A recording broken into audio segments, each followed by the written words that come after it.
Masih belum bisa ya.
Bismillahirrahmanirrahim. Assalamualaikum warahmatullahi ta'ala wabarakatuh. Innal hamdalillah wassalatu wassalam ala Rasulillah amma ba'd. Semua para hadirin yang saat ini sedang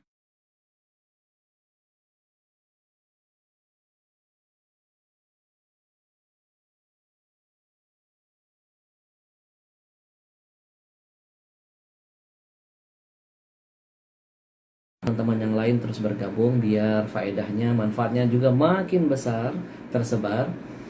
Saya ingin mengawali perjumpaan ini kepada antum semua yang sudah bergabung. Ahlan wa sahlan.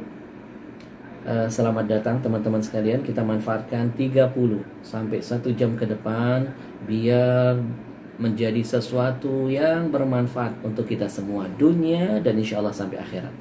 Di awal perjumpaan ini, izinkan saya menyampaikan minal a'idin wal faizin. Taqabbalallah minna wa minkum salihal a'mal. Mohon maaf lahir batin. Ja'alana Allah wa iyyakum minal a'idin wal faizin wal maqbulin. Wa insyaallah fi kulli amin wa antum bi khair. Mudah-mudahan Allah Subhanahu wa taala memanjangkan umur kita nantinya, insyaallah kita bisa ketemu di Ramadan berikutnya. Dan teman-teman, semua amal ibadah kita mudah-mudahan di bulan suci Ramadan kemarin diterima oleh Allah Subhanahu wa taala. Dan tahukah siapa orang-orang yang amalnya ketika Ramadan, mulai dari sholatnya, puasanya, zakatnya, tadarusnya, nanti akan diterima oleh Allah Subhanahu wa taala. Amalan siapa? Allah Subhanahu wa taala memberikan bocoran dalam Al-Qur'an surah Al-Maidah ayat 27. Qul innama yataqabbalullah minal muttaqin. Yang pasti garansi amalan yang akan diterima oleh Allah Subhanahu wa taala hanyalah amal-amalan dari orang-orang yang betul-betul bertakwa kepada Allah Subhanahu wa taala. Orang yang bertakwa, salatnya, puasanya, semua amal kebaikannya terkhusus di bulan Ramadan kemarin pasti akan diterima oleh Allah Subhanahu wa taala. Lalu pertanyaan kedua, siapa ciri-ciri orang yang bertakwa itu? Salah satunya, faman afa wa aslaha fa ajruhu 'ala Allah. Orang yang bisa memaafkan, pahalanya akan lebih besar. Orang-orang yang bertakwa itu ciri-cirinya salah satunya adalah wal 'afina 'anil nas. Dia mampu memaafkan semua kesalahan yang sudah dilakukan saudara-saudaranya kepada dirinya. Meminta maaf itu mudah, yang susah itu adalah memaafkan. Meminta maaf itu bisa membuat kita mulia, tapi ketika kita mampu memaafkan akan jauh membuat kita lebih mulia. Maka hari ini sengaja saya akan mengajak antum semuanya, kita akan saling memaafkan dan menghalalkan, dan kita jadikan ini menjadi halal bihalal digital di antara kita. Dan hari ini ada tamu khusus yang akan kita hadirkan, persembahan kado terindah buat antum semua dalam rangka halal bihalal. Ada seseorang yang Masya Allah, beliau adalah seorang doktor termuda. Beliau adalah salah seorang habib Beliau adalah idola saya. Saya sendiri sangat mengidolakan beliau dengan segala kelebihan yang Allah berikan kepada beliau. Alim, tawadu. Maaf teman-teman, kalau mau cari orang pintar itu banyak. Tapi mencari orang yang tawadu itu langka. Insya Allah ada pada diri beliau yang insya Allah sebentar lagi akan bergabung dengan kita. Siapa yang tidak kenal dengan Dr. Al-Habib Al-Allama Segaf Baharun, MHI. Beliau dengan segala keilmuannya, pengalamannya saat ini insya Allah kita akan berbagi. Dan kesempatan buat antum semuanya yang ingin bertanya tentang permasalahan apapun, ya termasuk permasalahan agama, saatnya kita mengambil barokah dari Habibuna, mengambil berkahnya, mengambil ilmunya, dan belajar tentang apapun selama itu bisa membuat kita menjadi orang yang lebih dekat dengan Allah dan Rasul. Maka antum jangan kemana-mana, siapkan pertanyaan antum, insya Allah kita akan temukan jawaban yang langsung dari orang yang memang ahlinya. Insya Allah kita coba sapa Habib. Insya Allah hari ini saya merasa teman-teman seperti kejatuhan bintang, luar biasa. Ketemu orang yang kita idolakan, yang kita cintai. Insya Allah. Suaranya dari sini. Suaranya dari Habib, sini. Assalamualaikum. Waalaikumsalam warahmatullahi wabarakatuh. Ya marhaba Abi Ahmad Habsyi, ya marhaba. Masya Allah, Habib.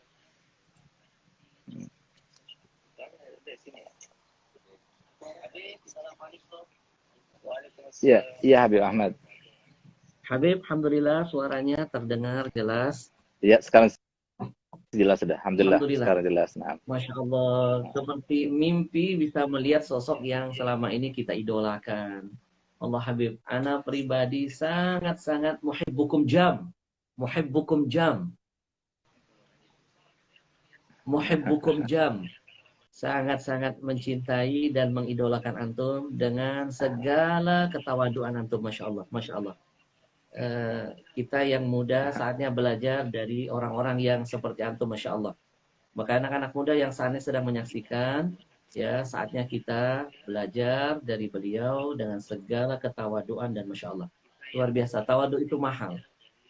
Habib, Assalamualaikum, gimana kabar Habib, sehat? Alhamdulillah sehat, alhamdulillah. Jadi Ana mulai tadi ketawa-ketawa dengar ucapannya antum ini Abi Ahmad, karena Ana merasa tidak pantas dengan apa yang disampaikan sama antum semuanya dari awal sampai akhir. Kayaknya nggak ada di Ana semuanya ini. Jadi malah Ana ketawa itu ketawain diri Ana. Ya Allah, dengar dari siapa? Abi Ahmad nggak tahu Ana aja gitu. Tapi sebetulnya sebaliknya terjadi Abi Ahmad. Ana yang ingin mengidolakan antum. Ana termasuk yang ghibtoh sama antum karena antum cucunya Nabi yang Masya Allah dengan kiprah antum selama ini masuk di televisi. Nabi SAW mengatakan khairun nas anfa'um linnas. Jadi memang dalam kehidupan Al-Fakir ini dengan tempaan binaan daripada Abah Al-Fakir Habib Hasan Baharun almarhum, itu pula guru-guru ana adalah untuk supaya bermanfaat kepada kaum muslimin. Dan ana lihat sosok antum adalah sempurna. Jadi artinya dalam segala lini, dalam segala segi. Dari segi ekonomi juga, antum Masya Allah melibatkan diri. Dan semua aspek-aspek yang diperlukan oleh masyarakat juga antum terlibat di dalamnya. Terima kasih banyak. Antum sudah mengangkat nama-nama kita, para habaib. Jazakumullah khair. Semoga Allah membalas antum di dunia sebelum di akhirat nanti. Masya Allah. Habib, kita dapat ilmu lagi nih, Bib. Ya Allah, antum Masya Allah, Bib. Dengan segala ketawaduannya kita belajar dari antum. Teman-teman, mungkin salah satu yang Habib beliau ini bukan hanya sukses dalam ilmu agama, tapi dalam urusan bisnis luar biasa. Ana salah satu yang belajar dari Dalwa. Masya Allah, bagaimana ekonomi umat berkembang begitu pesat, tidak hanya bergerak dalam dunia pendidikan agama, tapi jihad dalam ekonomi. Ada travel, ada perusahaan roti, ada air minum, ada hotel. Ana sempat main ke sana Habib. Ya Allah, kalau Allah, Masya Allah, Allah apa nggak bisa ngomong lagi, Bib. Udah benar-benar semuanya ada di antum. Jadi memang kiblat kita luar biasa ke antum. Bagaimana almarhum memberikan generasi yang luar biasa. Dan subhanallah semuanya orang-orang soleh, semuanya jadi orang, semuanya baik. Jadi mungkin ini yang kepengen kita tahu, Bib. Apa resepnya, Bib? Kok bisa semuanya jadi orang hebat? Semuanya jadi orang alim, semuanya jadi bermanfaat. Tentu pasti ada pesan-pesan yang termasuk anak pengen belajar. Karena kita punya anak, Habib. Pengen bagaimana anak kita lebih baik dari kita. Dan almarhum ternyata sahabat sekali dengan anak punya paman Habib Ahmad Al-Habsyi Palembang. Anak Betul, sering betul. dengar dari guru almarhum dulu tentang wali dukum, betapa Masya Allah, ikhlas, mujahidnya luar biasa. Sehingga apa yang beliau tanam saat ini kita semua memetik hasilnya. Nah itu yang mungkin anak pribadi Habib, pengen belajar dari antum. Kira-kira nasihat apa buat kami yang doif ini, yang punya anak. Terkadang kami sibuk tapi nggak punya kesempatan untuk mendidik dan mengajarkan anak-anak. Tapi selalu Ya. punya mimpi, kepengen anak jadi soleh. Padahal kadang-kadang kita mungkin belum tentu memberikan kesolehan kepada anak-anak kita. Nah, antum yang kita tahu sudah ada hasilnya, mafil aba fil abna, ada di antum, dan semuanya jadi orang, Bib. Subhanallah. Semuanya, Bib. Anak begitu masuk ke dalwa itu, ya Allah, sampai mikir, kalau masih diterima nggak ya kalau mau nyantri lagi, Bib? Masya Allah. Mungkin jadi kepengen kalau bisa diputarkan lagi waktu, kepengen rasanya mondok di Dalwa. Sampai anak bercita-cita, ya Allah, kalau bisa anak punya anak, kalau enggak nitip ke sana jadi muridnya Habib, suatu kehormatan, ya Allah. Ya, Kira-kira Bib, pesan apa dulu Bib buat kita nih Bib? ya. Jadi begini Habib Ahmad.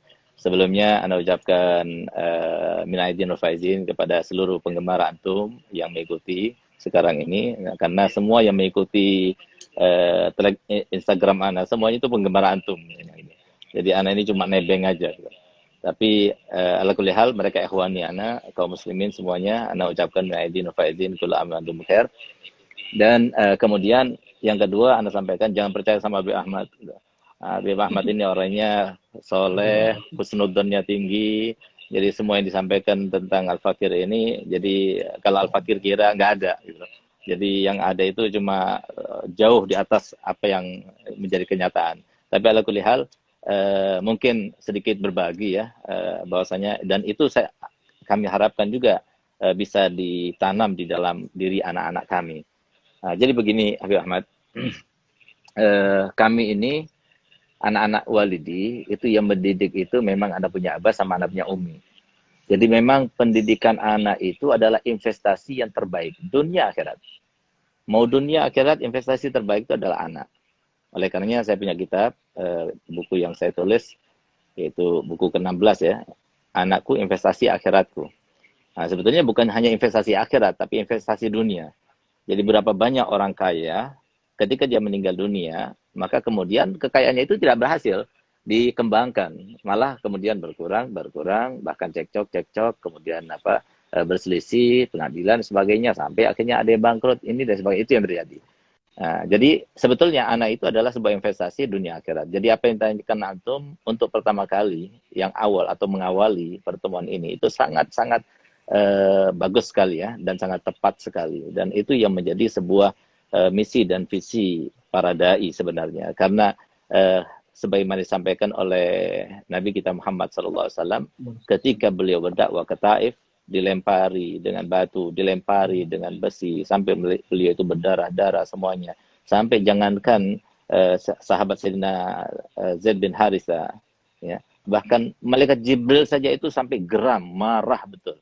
Tidak terima, karena ada satu kekasihnya Allah yang begitu mendapatkan sebuah siksaan yang begitu dahsyat, tapi ternyata Nabi SAW itu sabar, dan tidak ada maksud tujuan untuk supaya Allah Ta'ala itu membalas kelakuan mereka dengan azab yang Allah akan ingin turunkan, dengan memerintahkan Jibril supaya penjaga gunung itu supaya mentaati perintahnya Nabi Muhammad, apa yang dia mau. Tapi ternyata Nabi SAW mengatakan enggak, mereka itu begitu karena mereka tidak tahu aku ini adalah nabinya. Bahkan ketika dipaksa terus oleh malaikat Jibril untuk berdoa yang tidak baik, untuk merintahkan kepada kedua penjaga gunung itu supaya mengangkat gunung tersebut kemudian membalikkannya kepada mereka. Atau ada pilihan kedua, aku angkat tempat mereka berpijak, lalu aku bawa sampai ke tengah langit, lalu aku kembalikan dalam keadaan terbalik. Tapi Nabi SAW mengatakan tidak. Lam ub'as sababan wala azaban, innama ub'asu rahmatan lil alamin. Allahumma fil qaumi fa innahum la ya'lamun. Enggak cukup sampai situ. Rasulullah tetap mereka Jibril itu tetap memaksa Nabi SAW untuk berdoa. Dari segi gerannya, enggak pernah terjadi pada nabi-nabi sebelumnya. Sabarnya luar biasa, halamnya luar biasa. Nah, di saat itulah kemudian Nabi SAW setelah dipaksa untuk sekian kalinya, maka kemudian Nabi SAW membaca doa. Malam takun alayya ghadabun fala ubali. Yang penting ya Rabb, engkau tidak marah. Aku begini, berdarah-darah semuanya, apapun yang aku alami, apapun yang terjadi pada aku tidak peduli. Yang penting engkau ridho padaku. Malam yakun bika alayya ghadabun fala ubali. Nah, itulah sifat Nabi yang luar biasa, dan itulah yang tertanam dalam diri anak cucu Nabi Muhammad SAW. Oleh karenanya Nabi SAW bersabda, hum itrati, khuliku min tinati. Mereka itu adalah keluargaku, mereka tercipta daripada tanah di mana aku diciptakan, sehingga kita lihat. Jadi tolong dimaafkan, kalau habaib itu ada yang berani, ada yang begini, begitu, dan sebagainya. Susah untuk kita menyogok mereka, susah untuk kita itu membawa mereka ke arah-arah yang tidak benar. Karena apa? Itu sudah mereka itu terproteksi. Habib Ahmad Habsyi, walaupun dia itu sebagai seorang dai sekaligus artis ya, kalau menurut Ana gitu ya, karena dekat kepada para artis, bisa masuk televisi dan sebagainya, dan itu membanggakan datuknya Nabi Muhammad SAW. Tapi beliau nggak bisa dipaksa. Walaupun seperti beliau, setara beliau, nggak bakal bisa dipaksa untuk mengatakan sesuatu yang batil itu hak, atau sesuatu yang hak itu batil. Nggak. Kenapa? Karena mereka para zuriat Nabi itu sudah mendapatkan doa langsung daripada Nabi. Di sini kita katakan, kalau seumpama Nabi SAW berdoa, apakah kira-kira Allah Ta'ala mengijabahkan doanya?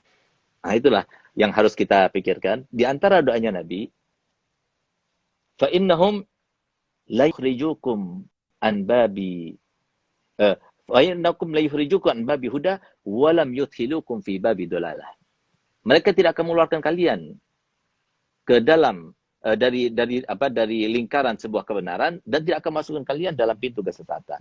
Jadi cari habaib 3 saja yang sama-sama seperti Al-Fakir, Habib Ahmad Habsyi, lalu misalnya Habib Taufik atau Habib Jindan atau yang lainnya, 3 orang sama-sama mengatakan yang haram itu halal, disogat dengan berapapun tidak akan bisa. Bukan karena kita, bukan karena kewaraan kita, tidak, tapi itu karena doanya Nabi Muhammad SAW. Jadi mereka itu terproteksi dengan doanya Nabi Muhammad SAW. Nah, jadi di sini Nabi SAW itu yang perlu kita ambil hikmahnya ini. Nabi SAW itu ketika dipaksa oleh malaikat Jibril untuk berdoa yang tidak baik, untuk berdoa supaya memberikan siksa Allah Ta'ala kepada mereka, ahli Taif, maka Nabi SAW mengatakan, kalau mereka tidak aku tidak berhasil mengislamkan mereka, maka aku berharap daripada anak cucu mereka itu ada yang beriman kepadaku. Itu yang tidak dimiliki oleh seorang Nabi pun, kecuali Nabi kita Muhammad SAW. Nah, oleh karenanya di sini, kenapa Nabi SAW itu mengenang, atau yang ada dalam pikirannya itu adalah anak cucu. Nah, karena apa? Itu investasi. Masa depan. Anak kita itu masa depan. Nah, oleh karena itu, percaya tidak, Habib Ahmad, anak ini di pondok, kalau katanya orang Jawa itu kan lora. Kalau katanya orang Jawa itu gus. Kalau katanya orang Madura itu lora, ya, atau bidara, ya. Artinya Pak, dikhususkan biasanya istimewa. Kalau gus itu biasanya di pondok itu pokoknya banyak rewangnya, banyak anak buahnya dan sebagainya, nggak ada tugas kepadanya dan sebagainya. Anak ini Al-Fakir dari mulai umur 6 tahun itu sudah langsung mondok, dimasukkan pondok sama Walidi. Bahkan termasuk anak santri yang pertama daripada pondok Dalwa itu ya Al-Fakir, Habib Muhammad Haddad bin Idrus Al-Haddad, Malang. Itu pertama kali anak Dalwa yang diterima oleh Nabi setelah oleh saya punya abah, oleh Abi, setelah dilimpahkan dan diserahkan, dipasrahkan oleh Abu Yazid Muhammad Alwi Maliki. Waktu itu saya masuk kelas 2 SD pertama kali, hari pertama. Kemudian setelah istirahat saya dikeluarkan, saya punya abah. Kemudian mulai saat itu saya masuk pakai sarung. Jadi sampai sekarang pakai sarung, kecuali kalau pakai main bola atau lagi kuliah baru kita pakai celana gitu. Nah, jadi mulai saat itu kita udah mondok. Dan mulai saat itu saya sama seperti anak-anak santri yang lainnya. Jadi dari mulai piket, ngepel, nyapu, bahkan apa saya punya abah bilang, kalau seumpama ada di antara teman-teman kami yang karena ingin melayani saya punya abah, karena dikatakan oleh Imam Syafi'i, waladu syekh syekh, anaknya guru itu adalah guru juga. Nah, maka apa yang dilakukannya? Dia itu membantu saya. Harusnya saya piket begini, dia yang bantu. Ketahuan saya punya abah. Yang membantu itu dipanggil, dipukul. Nah, lalu beliau katakan begini, kalau seumpama saya sebagai seorang pengasuh pondok ini, fungsinya adalah mendidik anak-anak orang, apalagi anak saya sendiri. Sehingga Abi Ahmad bisa dikatakan ini saya tidak beruntung, apa saya beruntung, wallah alam. Tapi mungkin saya katakan sekarang ini saya sadar ya bahwasanya itu adalah sebuah keberuntungan bagi saya. Kenapa? Karena kalau seumpama kita itu meninggalkan sholat jamaah duhur biasanya, itu pukulannya itu sampai 4 kali. Tapi kalau saya 8 kali.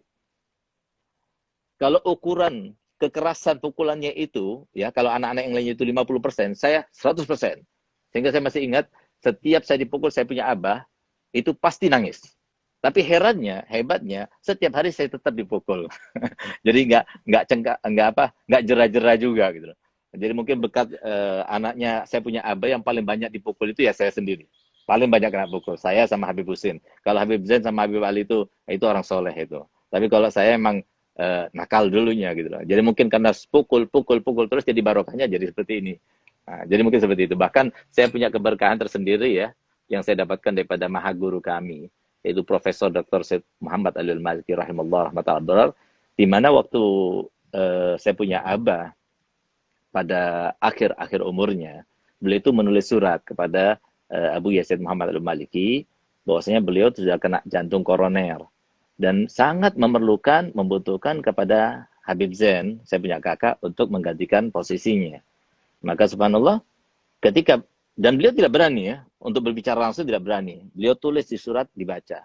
Dan di surat itu, subhanallah, saya punya abah dari akhlaknya kepada gurunya. Dia katakan, saya ini memerlukan kepada Zain untuk perkembangan pondok seperti saya seperti Nabi Musa memerlukan Harun.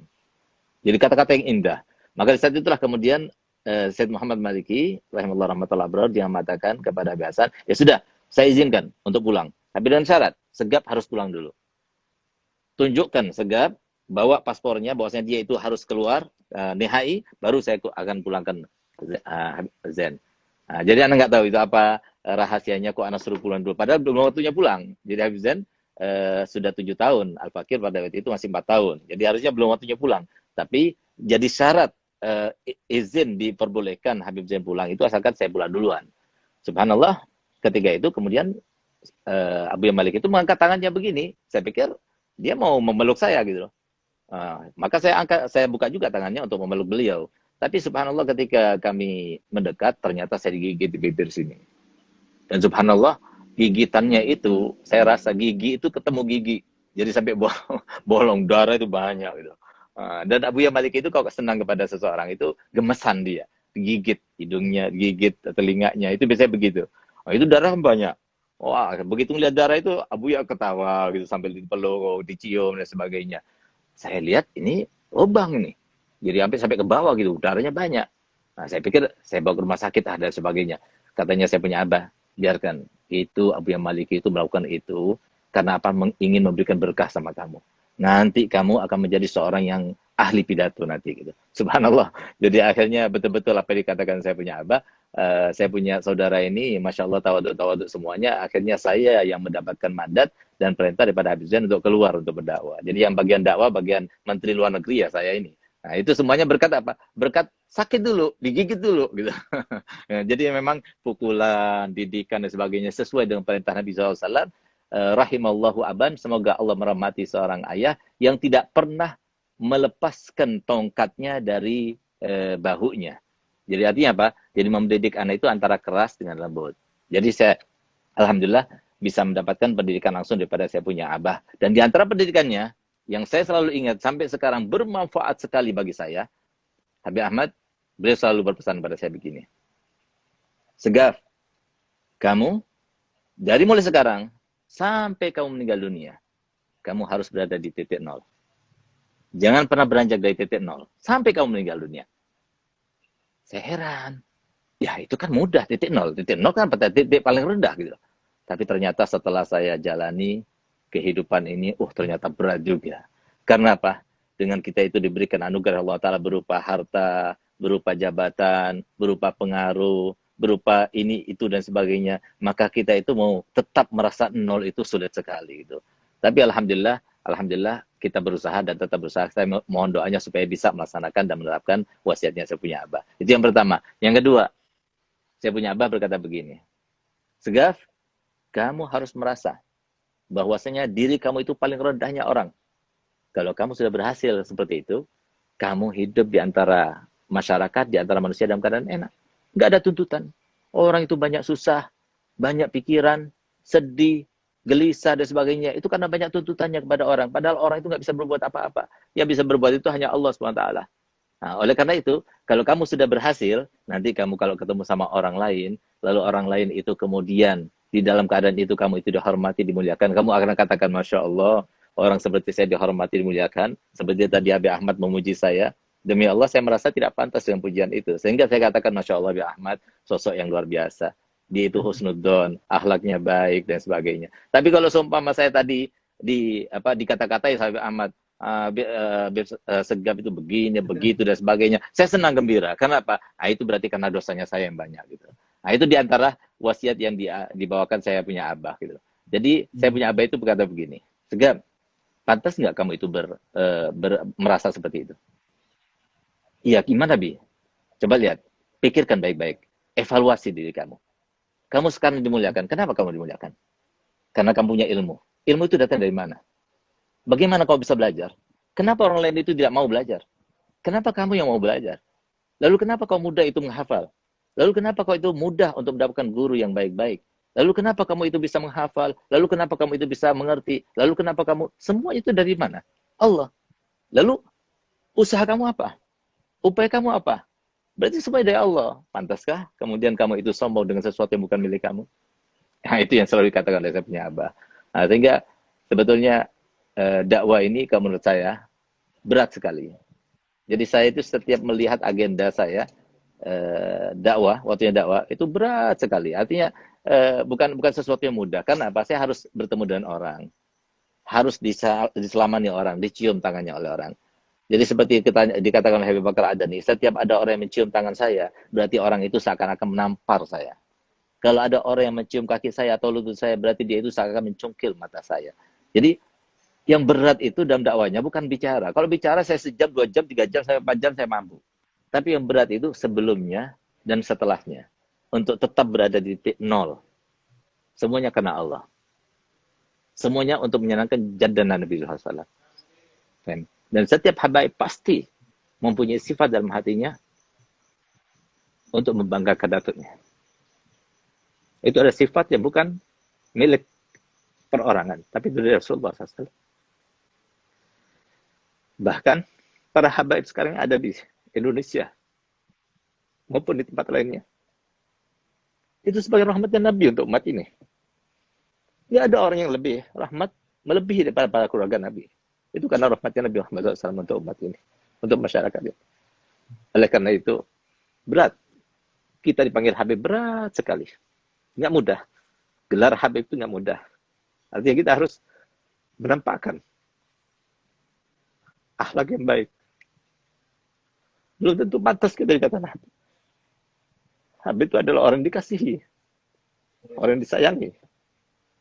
Jadi kayaknya kita jauh daripada itu. Tapi kita akan berusaha untuk membuat Nabi SAW tersenyum. Untuk membuat Nabi SAW bahagia. Oleh karenanya, saya didik oleh saya punya abah, saya nggak pernah takut pada tantangan. Apapun ketika tantangan itu datang, apalagi untuk keperluan orang, untuk manfaat kepada orang, saya akan iakan. Saya tidak pernah menolak. Walaupun saya, misalnya, pada awalnya saya tidak mampu. Gitu. Ya, seperti sekarang ini, saya diajak berbicara dengan Habib Ahmad. Saya merasa tersanjung, luar biasa. Kayaknya belum pantas saya itu bisa bersanding dengan Habib Ahmad. Tapi apalagi, apa daya, ini adalah sesuatu kewajiban yang bisa menyenangkan Nabi Muhammad SAW. Adalah sebuah ranah dakwah.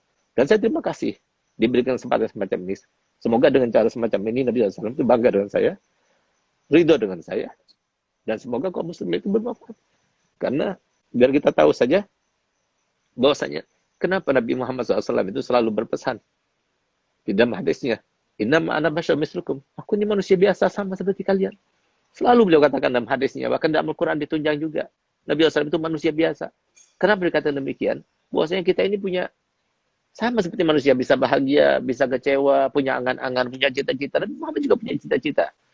Tapi ketahuilah, kalau kita ingin tahu apa cita-cita Nabi Muhammad, angan-angannya Nabi Muhammad, harapannya Nabi Muhammad, yang kalau kita melaksanakannya, kita membantu Nabi Muhammad merealisasikannya, maka pasti kita akan mendapatkan tempat khusus dalam hati Nabi Muhammad.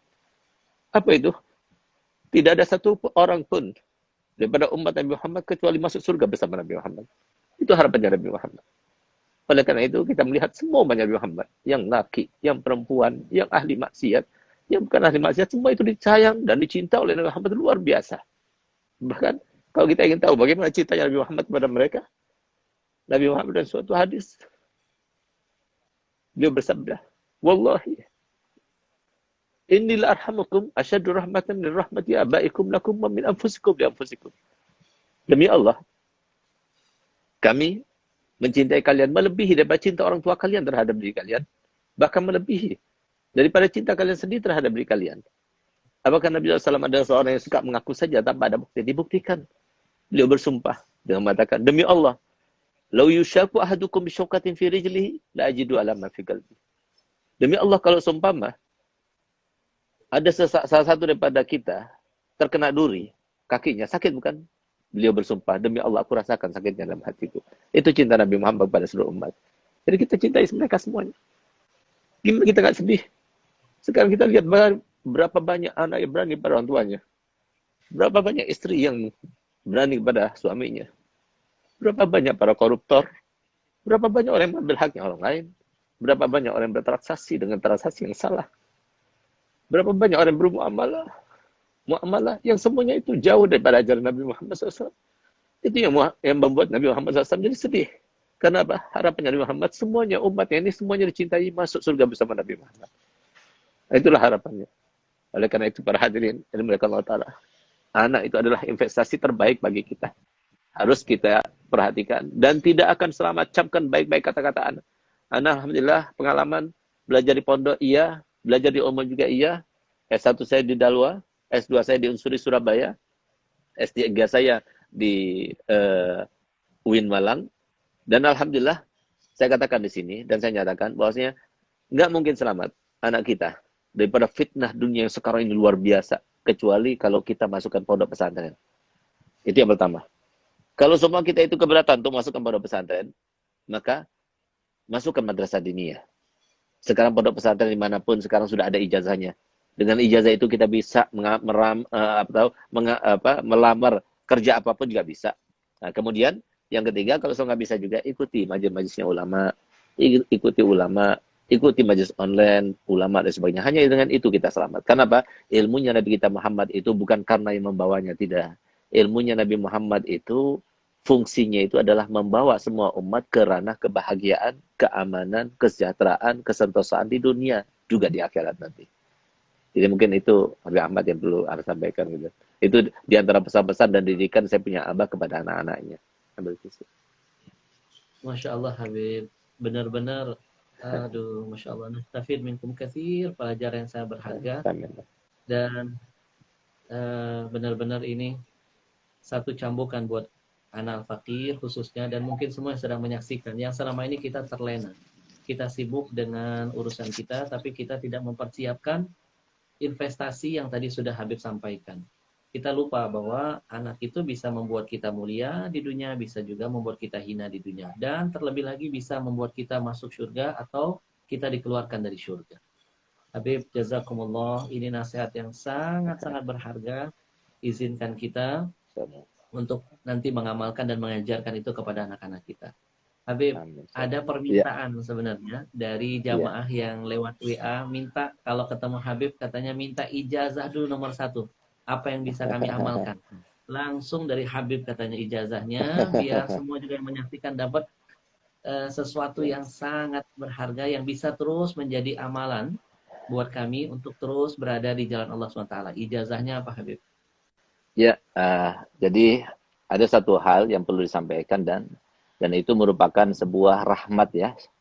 syafaqahnya Nabi untuk umat ini. Jadi kita semua punya harapan ya, pengen dikabulkan hajatnya, pengen selamat anak-anaknya. Karena kan kita bahagia kan nggak mau sendirian. Kita bahagia dengan istri, kita bahagia dengan anak, kita bahagia dengan keluarga, dan sebagainya. Kalau semua kita saja yang bahagia, kayaknya nggak ada deh satu orang yang bahagia tanpa berinteraksi dengan yang lainnya. Itu nggak ada. Karena kita adalah makhluk sosial. Ya.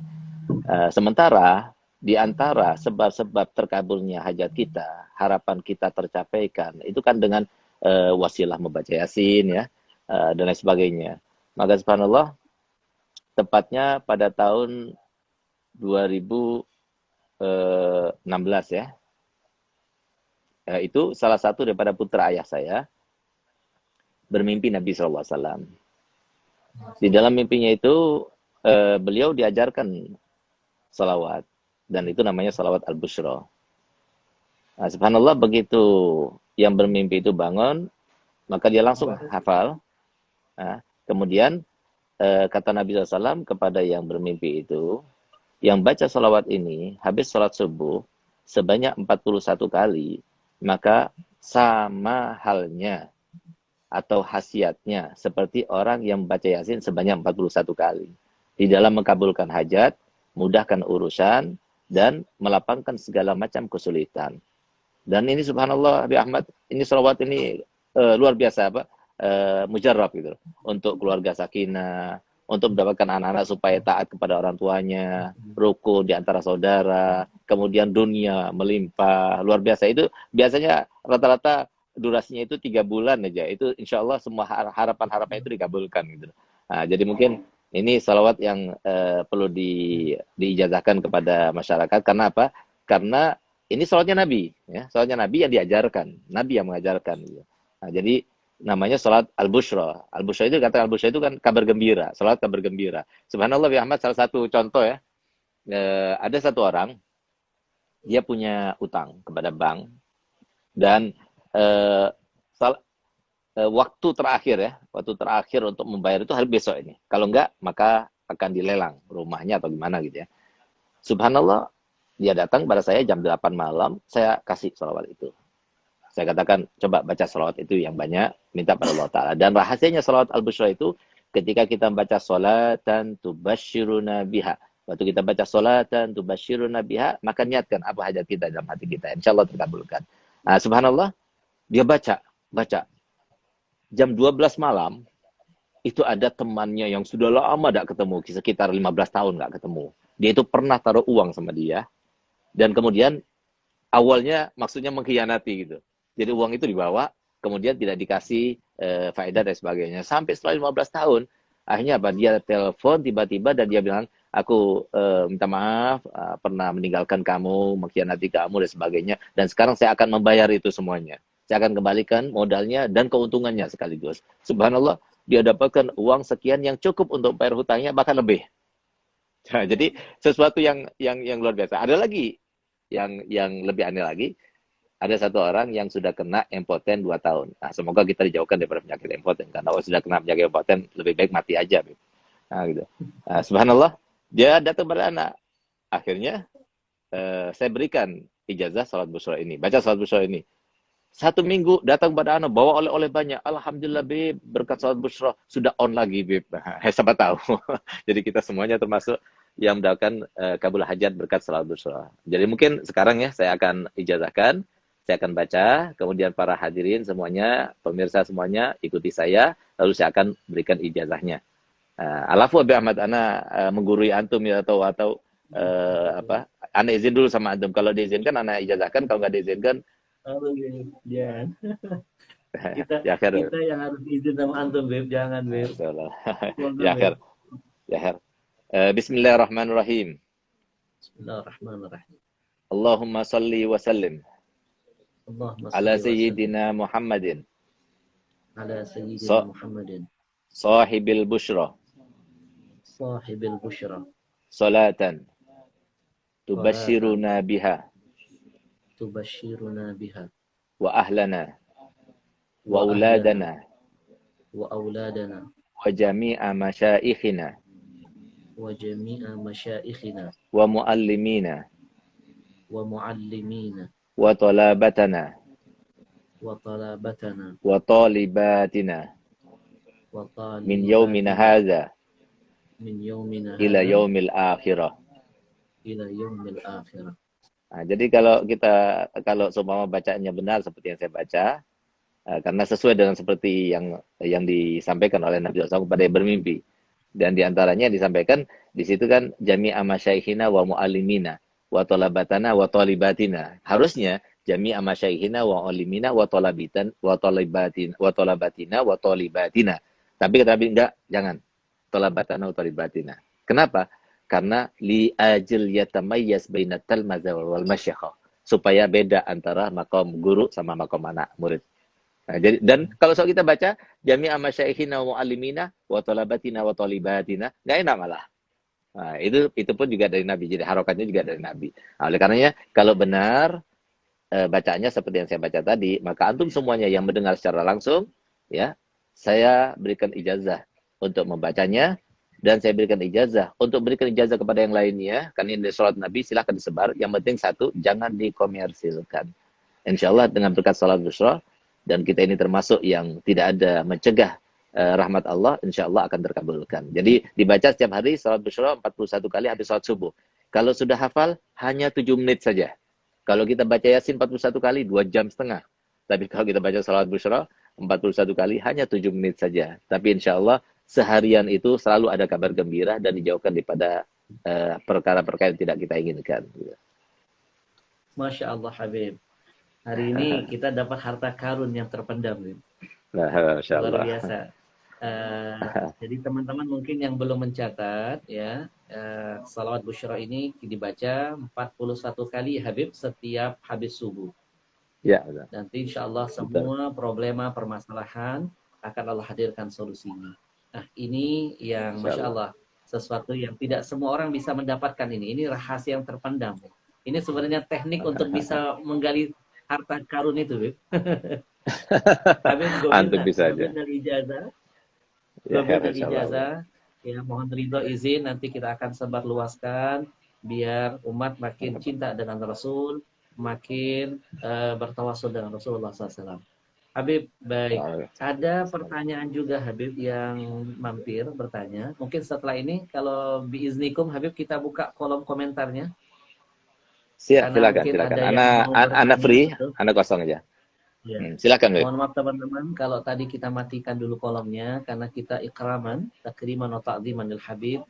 Karena Habib memberikan manfaat yang begitu dahsyat. Dari cerita tadi itu sebenarnya luar biasa. Kita sering sibuk mencari ilmu dari yang tersurat, tapi malas dari yang tersirat. Padahal kisah apapun yang dialami siapapun itu adalah ilmu tersirat. Wa kullan naqussu 'alaika min amba'ir rusul ma nusabbitu bi fu'adak. Jadi cerita itu kekuatan yang sangat dahsyat. Baik Habib, ada yang bertanya tentang bagaimana komentar Habib tentang akhir-akhir ini ada orang yang masih meragukan keturunan Rasulullah SAW. Ya, yang menyampaikan ini mengaku bahwa dirinya adalah seseorang yang paham tentang agama. Mengaku dirinya adalah ustadz. Tapi kalimat dia secara tidak langsung, dia menafikan keturunan Rasulullah. Atau secara tidak langsung dia sudah menganggap Nabi itu abtar. Dengan statement-statement yang dia sebarluaskan ke medsos dia. Dan ini menjadi sebuah dia menjadi wasilah membuat orang akhirnya terjerumus ke dalam dosa dengan statement-statement dan ilmu-ilmu yang menyesatkan yang dia sampaikan. Nah, menurut antum, ya seperti apa Habib menanggapi hal-hal orang-orang yang begitu? Ya, jadi pertama saya sampaikan bahwasanya kehidupan ini bukan begitu saja seperti harapan kita dan harapan orang tua serta guru-guru, terutamanya harapan Nabi kita Muhammad SAW. Karena kita hidup di dunia ini adalah untuk diuji dan dicoba. Kita hidup di dunia ini bukan seperti harapan kita atau angan-angan kita, tidak. Tapi kita itu hidup di dunia ini sesuai dengan perintah Allah. Sesuai dengan yang diarahkan Allah Ta'ala. Berjalannya itu seperti itu. Nah, maka di antara ujian yang harus kita hadapi itu ada setan, ya. Ada dunia dengan perhiasannya, kemudian ada hawa dan ada nafsu. Nah, inilah yang menjadi penyebab, kemudian sesuatu yang menjadi sebab utama untuk dekat kepada Allah, sebab utama untuk dekat kepada Rasulullah, itu dihalangnya. Nah, oleh karenanya, jadi sebetulnya, saya selalu sampaikan dalam dakwah saya, bahwasanya kalau seumpama kita bersedekah, lalu kita hadiahkan untuk Nabi Muhammad, sampai pada Nabi Muhammad. Kalau kita melaksanakan haji, umroh, kita hadiahkan untuk Nabi Muhammad, sampai pada Nabi Muhammad. Ataupun apapun kebaikan yang kita lakukan, lalu kita hadiahkan pahalanya kepada Muhammad, sampai pada Muhammad, tapi melalui malaikat. Tapi kalau kita melakukan sesuatu kebaikan, ya, menghormat, memuliakan, bersilaturahmi kepada zuriat Nabi SAW, maka itu akan sampai pada Muhammad tanpa melalui para malaikat. Kenapa? Karena hubungan batin antara orang tua dengan anak-anaknya. Nah, itu ada sesuatu yang ini. Jadi ambil contoh begini ya. Nah, ini untuk kita awali dulu sebelum kita itu berbicara masalah dalil. Kita punya anak dan kita berani untuk menyerahkan nyawa kita demi anak. Kalau seumpama ada pilihan ya antara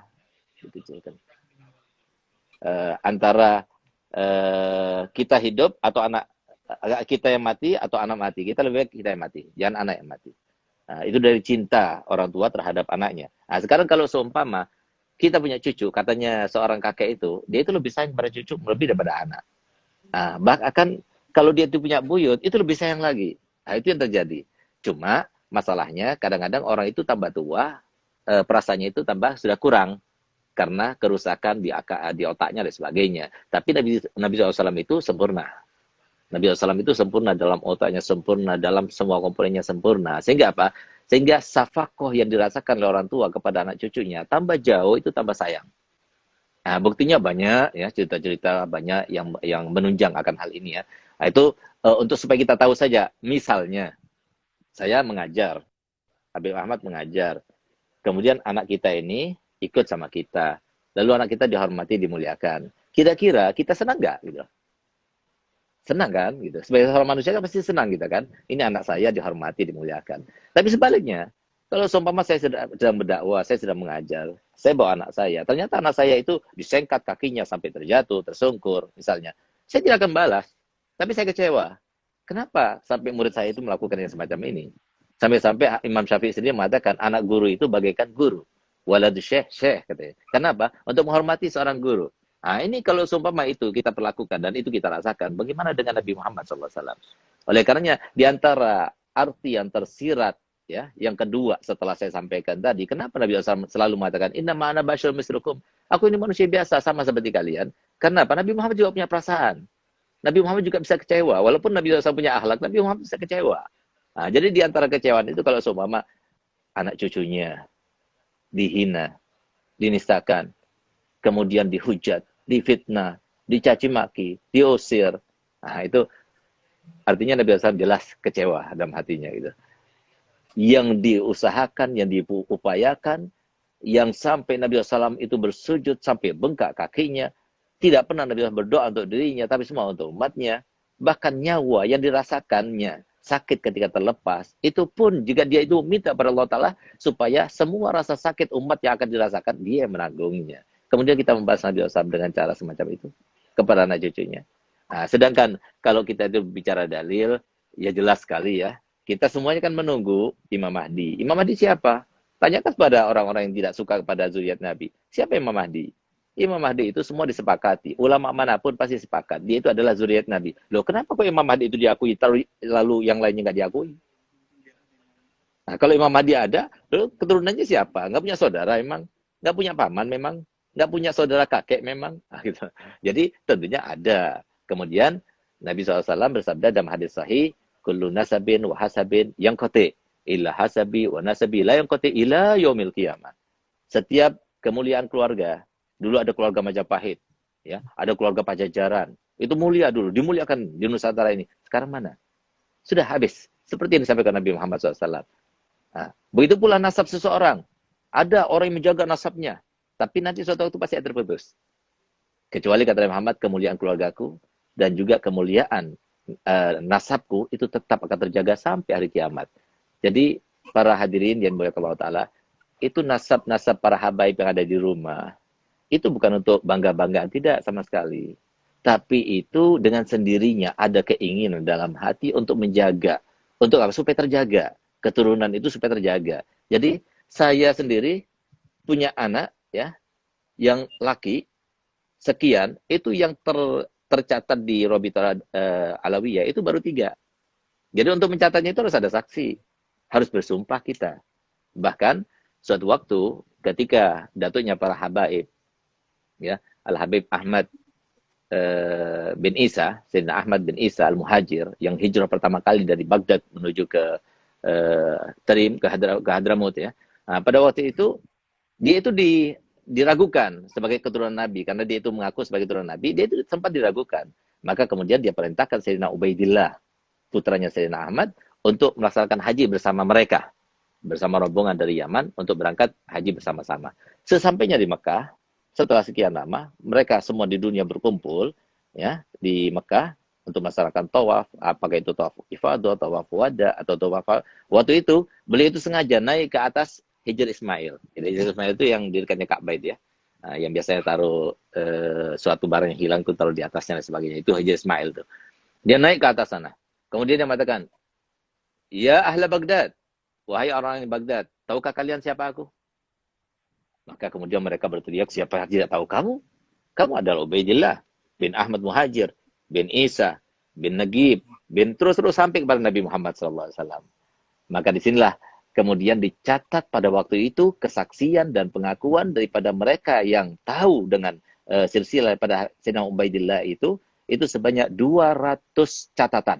Dan itu terjaga sampai sekarang itu.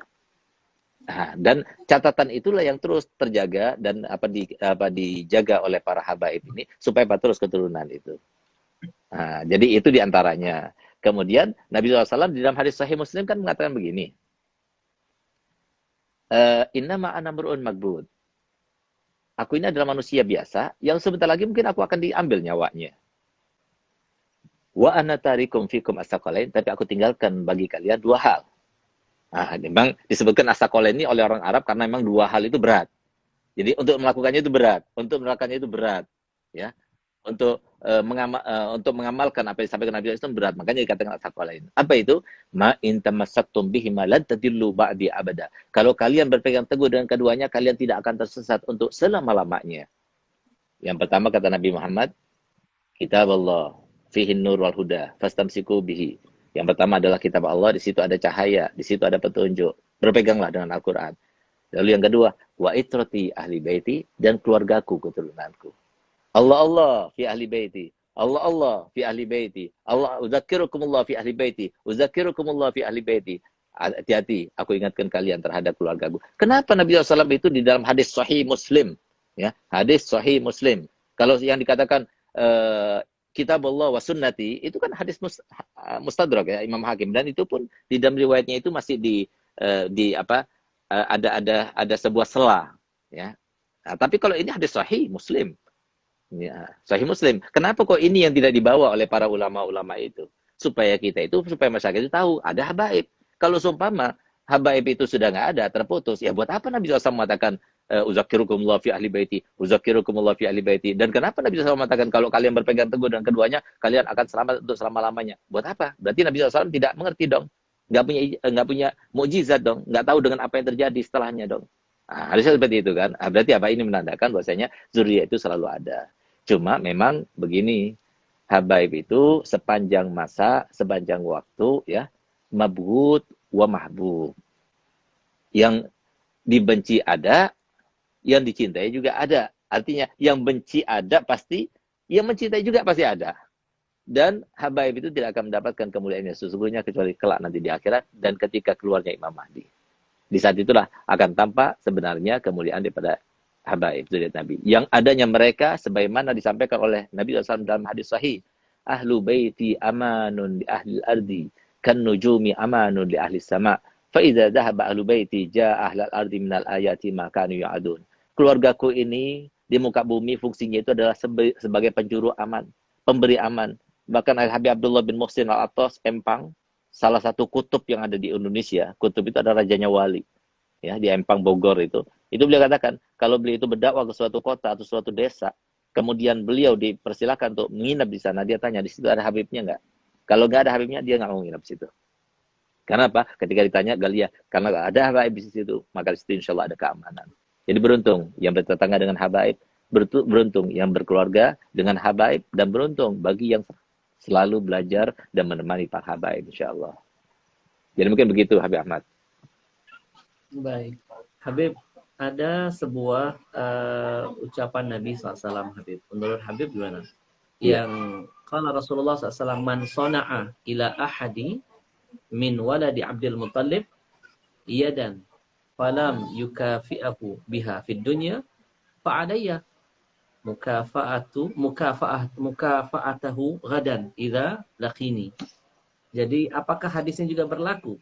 Jadi kalau seandainya ada seseorang yang berbuat baik kepada anak cucuku, kata Nabi, kemudian anak cucuku tidak sempat membalas kebaikannya di dunia, kata Nabi menjanjikan bahwa nanti aku langsung akan memberikan balasan nanti ketika dia berjumpa denganku di hari kiamat.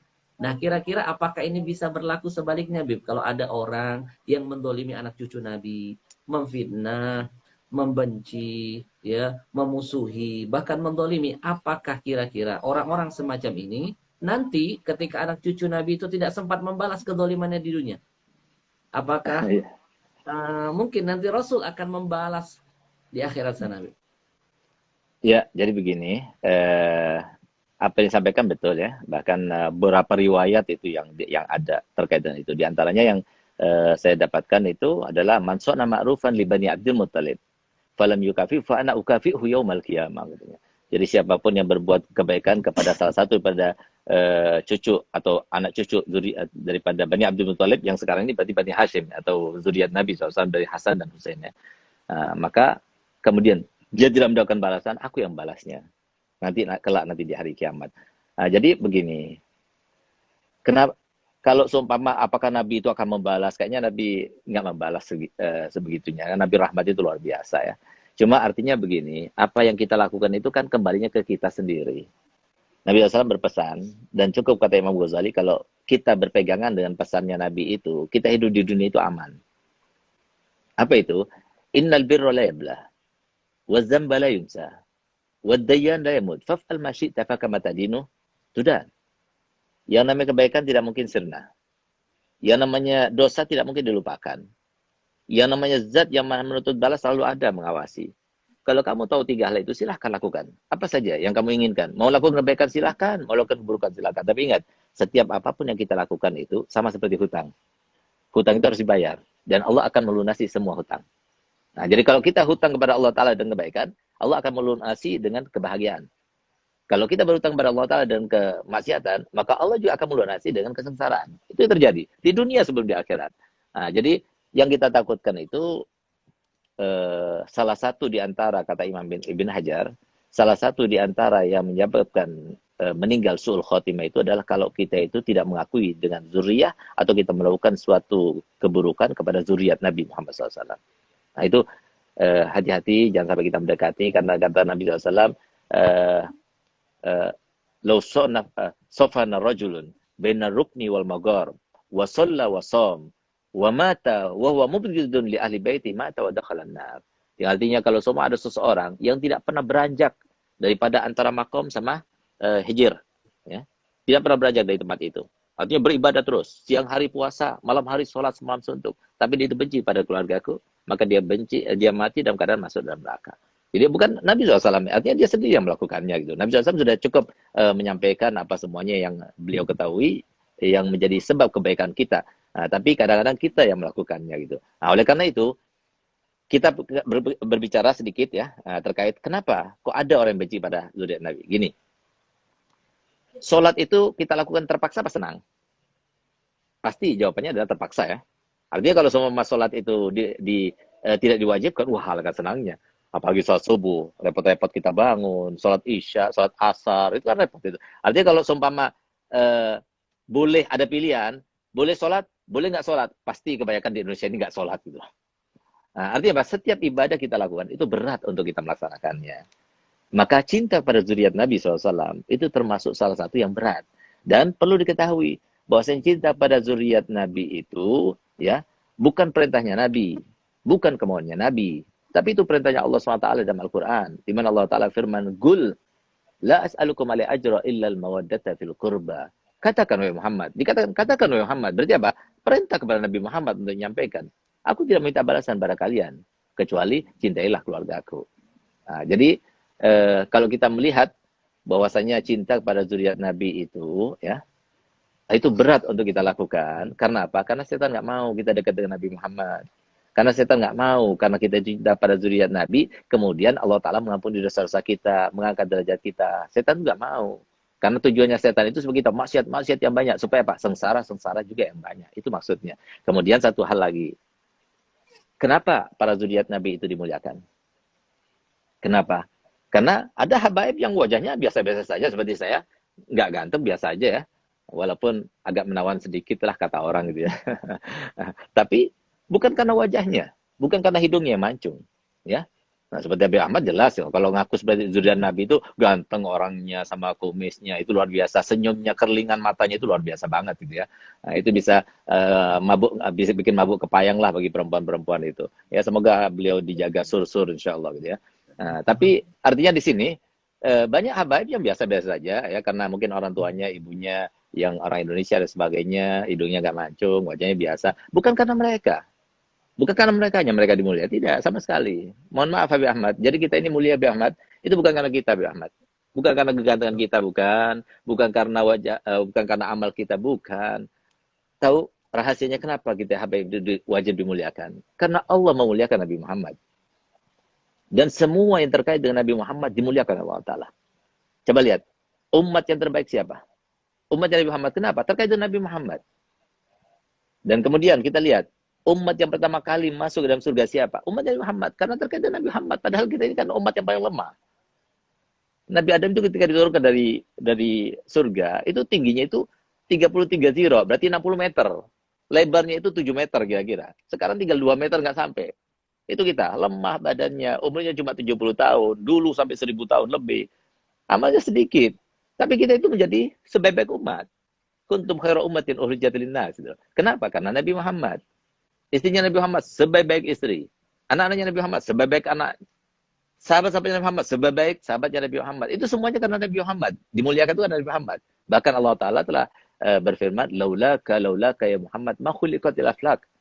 Bahkan alam semesta ini Nabi dan Rasul semua diciptakan karena Nabi Muhammad.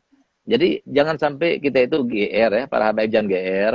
Kita ini mulia itu bukan karena diri kita. Tapi kita ingin tahu kenapa kita mulia? Karena di dalam diri setiap habaib ada darahnya Nabi Muhammad SAW. Itu yang membuat kita mulia. Itu yang membuat para habaib itu mulia. Itu yang membuat kenapa keamanan itu ada di sekitar mereka. Kenapa? Di situ ada zuriat Nabi. Kalau sahabat Nabi SAW, selayaknya, atau semisalnya Syekh Abu Bakar, Syekh Umar bin Khattab, itu ketika mereka itu mau istisqa, mau berperang dan sebagainya, mereka tawasul dulu pada zuriat Nabi. Dan setiap mereka bertawasul kepada zuriat Nabi, yang pada waktu itu Syekh Hasan, Syekh Hussein, Syekh Abbas, pamannya Nabi, Ibn Abbas dan sebagainya, maka subhanallah Allah berikan terkabulnya hajat dan sebagainya. Dan ambil satu contoh. Kita ingat tahun 63-an sampai 65-an itu kejadiannya. Ada seorang habib yang sangat dihormati dan dimuliakan oleh Bapak Soekarno, presiden pertama kita. Rahimallah rahmatullah abrar. Semoga Allah lipat gandakan kebaikannya yang pernah ada, yang pernah dilakukan untuk Indonesia ini. Nah, beliau ini pada waktu itu dalam keadaan kacau, dalam keadaan chaos negara ini. Sehingga pada saat itu, ada salah satu ajudannya yang mengatakan kepadanya, ini nggak ada seorang pun yang bisa menyelamatkan kamu kecuali doa orang soleh. Kalau begitu cari orang soleh. Pada waktu itu beliau ada di Bogor. Maka kalau boleh saya usulkan, ada Habib Alwi Al-Haddad yang ada di Empang Bogor itu. Maka udah panggil, suruh datang kepada saya. Saya akan minta doa kepadanya. Coba lihat. Pemimpin itu seperti itu. Cari, ini cucu Nabi. Ini adalah Nabi yang dilihat, dipandang oleh Allah Ta'ala. Yang karenanya Allah turunkan rahmat kepadanya. Subhanallah, begitu datang ajudannya kepada Habib Alwi. Dan ini yang harus kita tiru, Habib Ahmad. Nah, jadi kita itu kadang-kadang merasa gembira, bahagia ya. Di luar batas lah kalau kita itu dipanggil sama pejabat, apalagi Bapak Presiden. Tapi lihat bagaimana Habib Alwi. Apa yang dilakukannya ketika datang undangan itu? Beliau menolaknya. Ini apa ada undangan Bapak Presiden yang mengundang kamu? Enggak, minta maaf, saya ini ada suatu tugas. Nggak mau dia. Kenapa? Karena dia itu nggak mau terkenal. Nggak mau tenar. Mereka lari daripada ketenaran. Bukan itu maksudnya tujuannya. Kenapa? Karena tujuan mereka yang paling utama itu adalah Allah ridho. Dan itu tujuan utama Nabi Muhammad SAW. Malam takun alayya ghadab, malam yakun ghadabun alayya, fala ubali. Itulah keinginan para habaib itu, zuriat Nabi SAW. Subhanallah, akhirnya apa? Ajudan ini mempunyai sebuah inspirasi yang dia dapatkan bahwa si habaib itu selalu kalau sudah terkait dengan umat, mereka mau. Maka dia katakan, Beb, Bapak Presiden itu mengundang antum karena ini terkait dengan umat, dengan masyarakat Indonesia. Baru dia tergerak. Baik kalau begitu. Datang beliau. Temu sama Bapak Soekarno. Minta doa kepada Habib Alwi. Subhanallah, didoakan.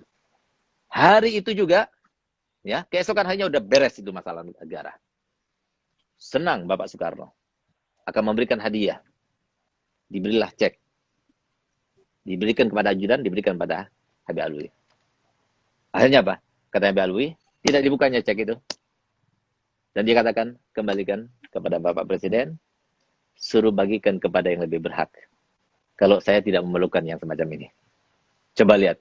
Bayangkan, kalau semua kita yang ditawarkan semacam itu, kira-kira gimana Habib Ahmad itu. Tapi lihat bagaimana Habib Alwi, ini luar biasa. Akhirnya apa? Lapor ajudannya. Habib Alwi nggak mau terima. Dan dikatakan supaya dibagikan kepada yang berhak saja.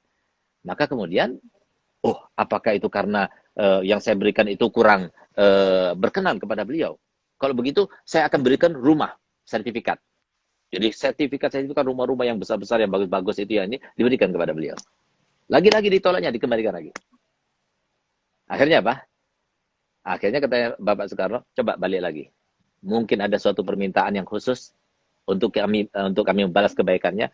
Akhirnya apa? Datang ajudan itu kepada Habib Alwi dan disampaikan pesan kepada Bapak Soekarno. Apa kata beliau? Betul? Apa yang saya minta pasti akan dikabulkan? Betul, Pak. Betul, Bib. Ya, sampaikan dulu Pak Soekarno. Betul, apa yang saya akan minta pasti akan dikabulkan. Hanya pergilah Pak Ajudan, kasih tahu kepada Bapak Presiden, Allahyarhamuh. Maka kemudian setelah disampaikan, iya, saya sanggup. Apa saja yang diminta saya akan kabulkan. Baliklah kepada Habib Alwi. Lalu ngelapor ajudan ini. Dia mengatakan, Habib Alwi, katanya Bapak Presiden, beliau katakan, siap. Apapun diminta oleh Habib, kami akan kabulkan. Kalau begitu sampai kepada dia, mulai sekarang jangan pernah ngundang saya lagi masuk ke Istana Merdeka. Nah, itu kan luar biasa. Bandingkan dengan kita, bedakan dengan kita. Inilah akhlak mereka, kemuliaan mereka, tetesan rahmat mereka daripada datuknya itu di dalam hati-hati mereka. Memang bukan semuanya habaib yang seperti itu. Karena apa? Jangan kita kultuskan habaib, jangan kita sucikan habaib, jangan kita samakan habaib semuanya dengan Habib Alwi. Siapa Habib Alwi? Jadi dia itu seorang kutub, seorang wali dan sebagainya.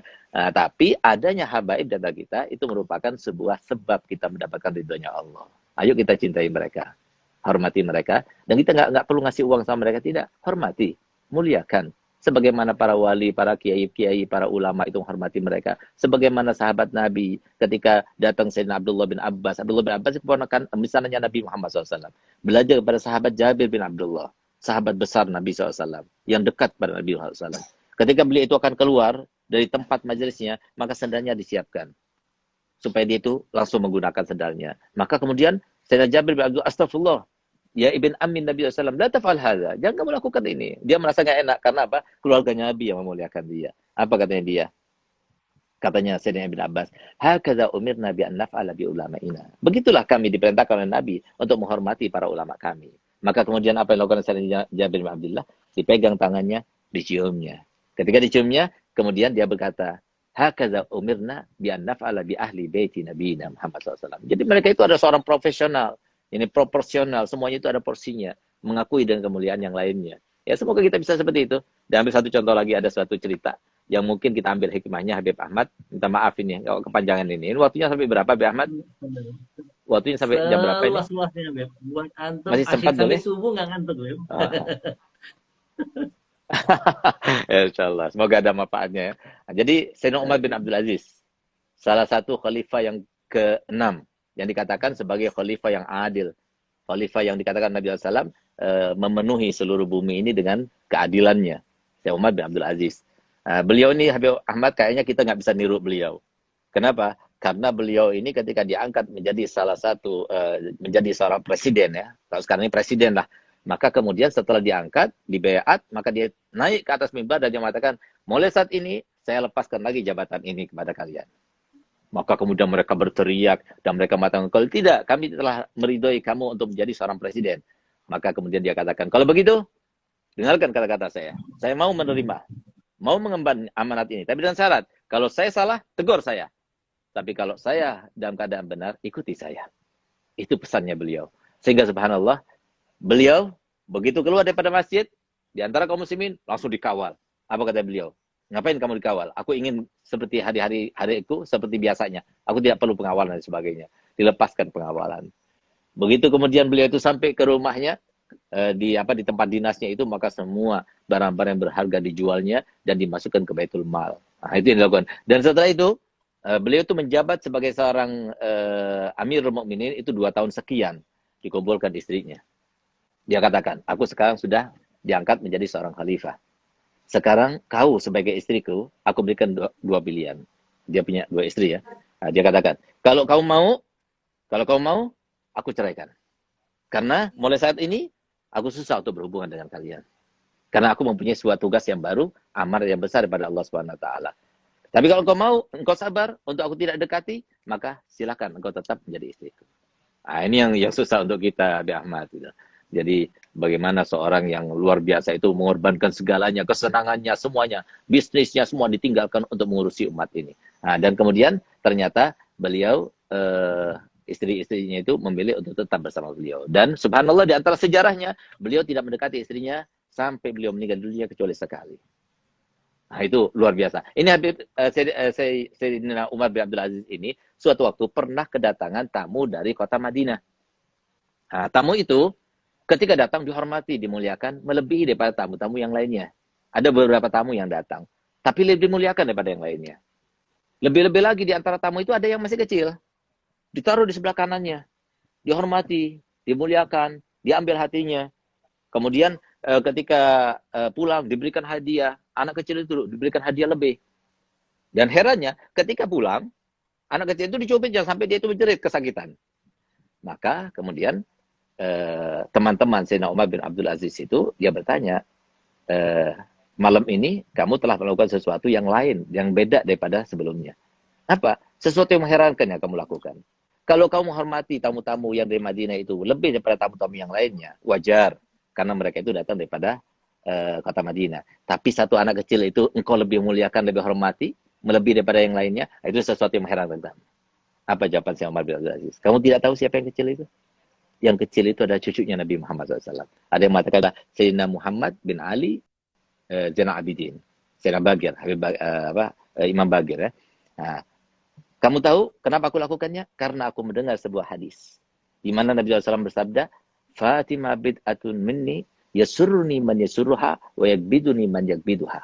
Fatimah itu adalah bagian daripada aku, menyenangkan aku siapa menyenangkan dia, dan yang membuat aku sedih siapa yang membuat sedih dia. Dan aku berharap dengan aku melakukannya kepada anak kecil tersebut, cucu Nabi SAW tersebut, malam ini aku menggembirakan Nabi Muhammad SAW. Dan subhanallah, ketika keluar, mereka bertanya lagi, kenapa ketika keluar malah dicubit? Setelah kau beri-beri, setelah kau hormati, setelah kau muliakan, kok malah dicubit? Apa jawaban dia? Aku cubit dia supaya dia itu terkenang dengan cubitanku. Barangkali nanti dia pada mahsyar dia ingat kepada aku karena aku telah mencubitnya sehingga aku mendapatkan syafaatnya dan masuk surga bersama datuknya Nabi Muhammad SAW. Nah, ini seorang Umar bin Abdul Aziz ya. Saya Umar bin Abdul Aziz yang dipuji oleh Nabi SAW, salah satu daripada Bani Quraisy, nanti akan memenuhi bumi ini dengan keadilan dia yang dimaksudkan. Nah, bagaimana dengan kita?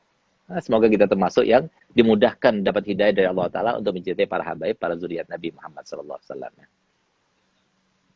Masya Allah Habib. Jadi teman-teman ya, dari apa yang bisa kita ambil hikmah dari kisah-kisah yang Habib sampaikan itu mengajarkan bahwa para habaib itu luar biasa. Sebenarnya mereka ini mempraktekkan apa yang diajarkan oleh jid-jid beliau, para datuk-datuk beliau, termasuk Rasulullah SAW. Kami tidak pernah gila jabatan, kami tidak pernah gila harta, kami tidak pernah punya ambisi untuk menguasai dunia. Ya, kami hanya sebagai pelayan di atas muka bumi ini memberikan pelayanan yang terindah untuk umat. Jadi nggak usah ada suuzon dengan para habaib, nggak usah ada praduga, prasangka.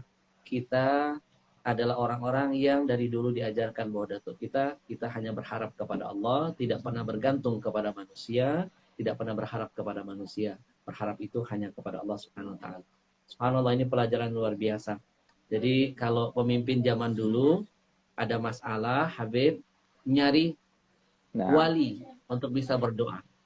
Nah, kan dari sekian banyak yang menyaksikan ini kan mungkin ada yang bakal jadi raja ke depan atau menteri. Ini menjadi pelajaran buat antum. Nanti ketika ada permasalahan, antum jadi pemimpin, jangan bikin konser. Tapi bikin zikir, bikin doa, undang para aulia. Karena ana sendiri Habib tidak sependapat dengan istilah berdamai dengan COVID. Berdamai itu harusnya kepada Allah yang menciptakan COVID. Kalau kita berdamai hanya kepada COVID, tapi kita nggak menciptakan perdamaian kepada Allah, maka mustahil musibah, wabah akan dihilangkan dari negeri kita. Jadi PR kita ke depan adalah bagaimana menciptakan perdamaian kepada Allah Subhanahu wa taala. Baik, Habib, ada yang bertanya lagi nih, Habib. Tapi ini mohon maaf, punten-punten Habib, kalau agak sedikit gimana ini. Karena ini banyak sekali pertanyaan yang masuk. Terkait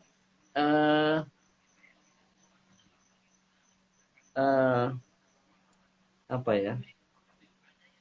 Ini apa terkait kasus Habib Bahar, Habib? Iya. Ya. Menurut Habib seperti apa? Ana sudah sering menyampaikan di mana-mana di panggung bahwa kalau Ana terlepas dari hal-hal yang lain, Ana memandang beliau ini adalah mujahid bagi para habaib muda. Ana berusaha untuk menyelamatkan harga diri seorang Habib dari oknum-oknum yang nggak bertanggung jawab, yang memanfaatkan, yang menimbulkan kezaliman, penipuan, bahkan ada hal-hal yang sampai menikahi para syara'i.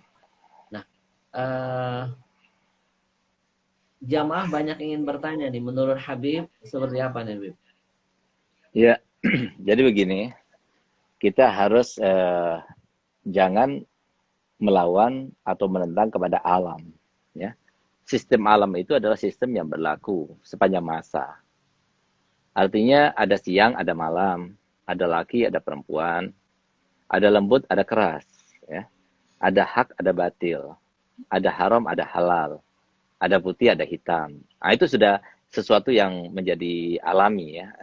Sunnatullah di atas bumi ini. Gitu. Oleh karena itu, sifat manusia itu berbeda-beda. Ada yang lemah lembut, ada yang kasar tapi benar, ya. Ada yang tengah-tengah di antara itu dan sebagainya. Jadi, semuanya itu kalau menurut ana, ya, kenapa sih Allah Ta'ala itu menciptakan Sayyidina Abu Bakar dan Sayyidina Umar? Kok nggak Sayyidina Abu Bakar aja sama Sayyidina Utsman? Ada Sayyidina Utsman, lalu Sayyidina Ali. Abu Bakar lemah lembut, suka menangis.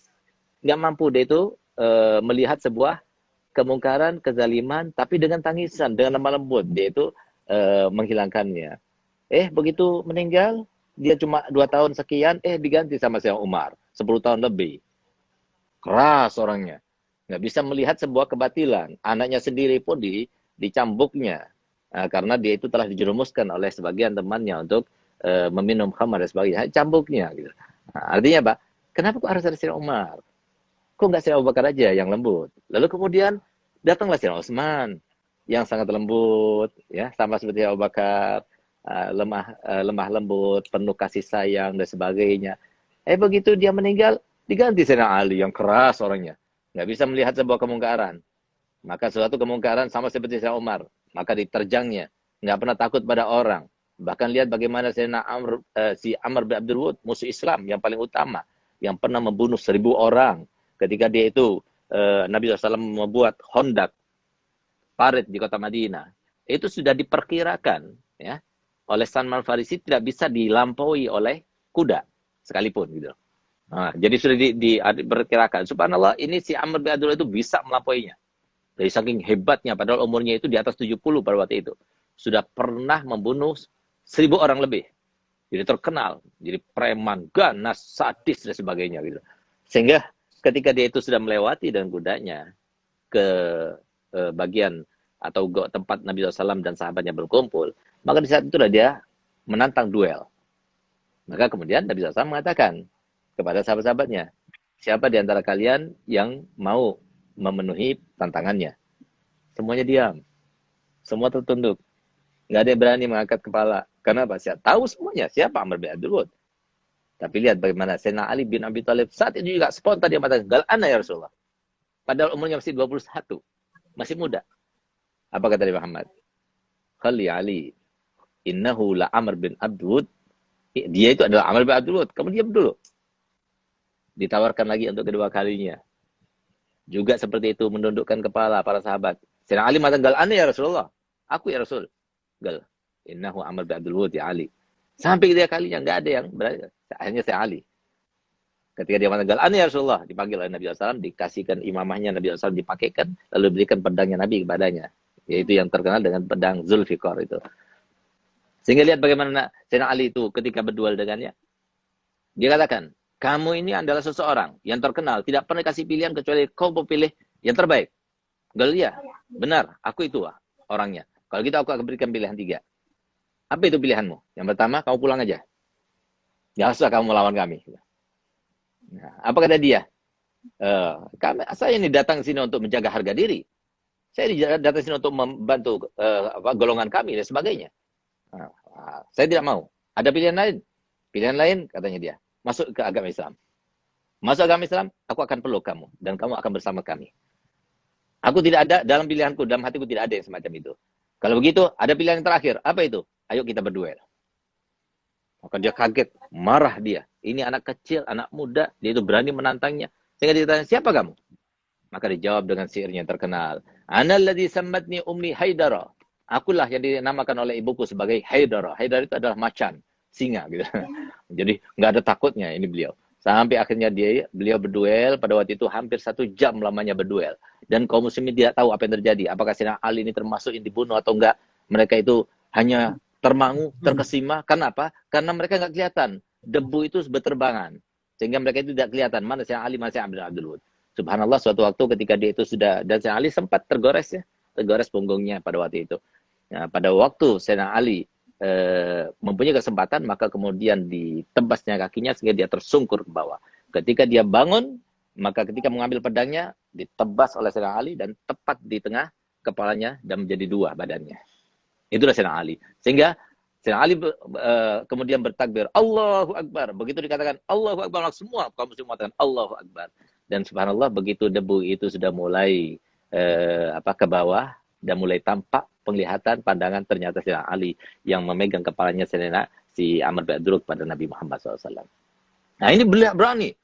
Jadi pemberani luar biasa gitu. Tapi keras. Jangan sampai ada sebuah kezaliman di depannya Sayyidina Ali bin Abi Thalib. Kenapa harus ada Sayyidina Ali bin Abi Thalib?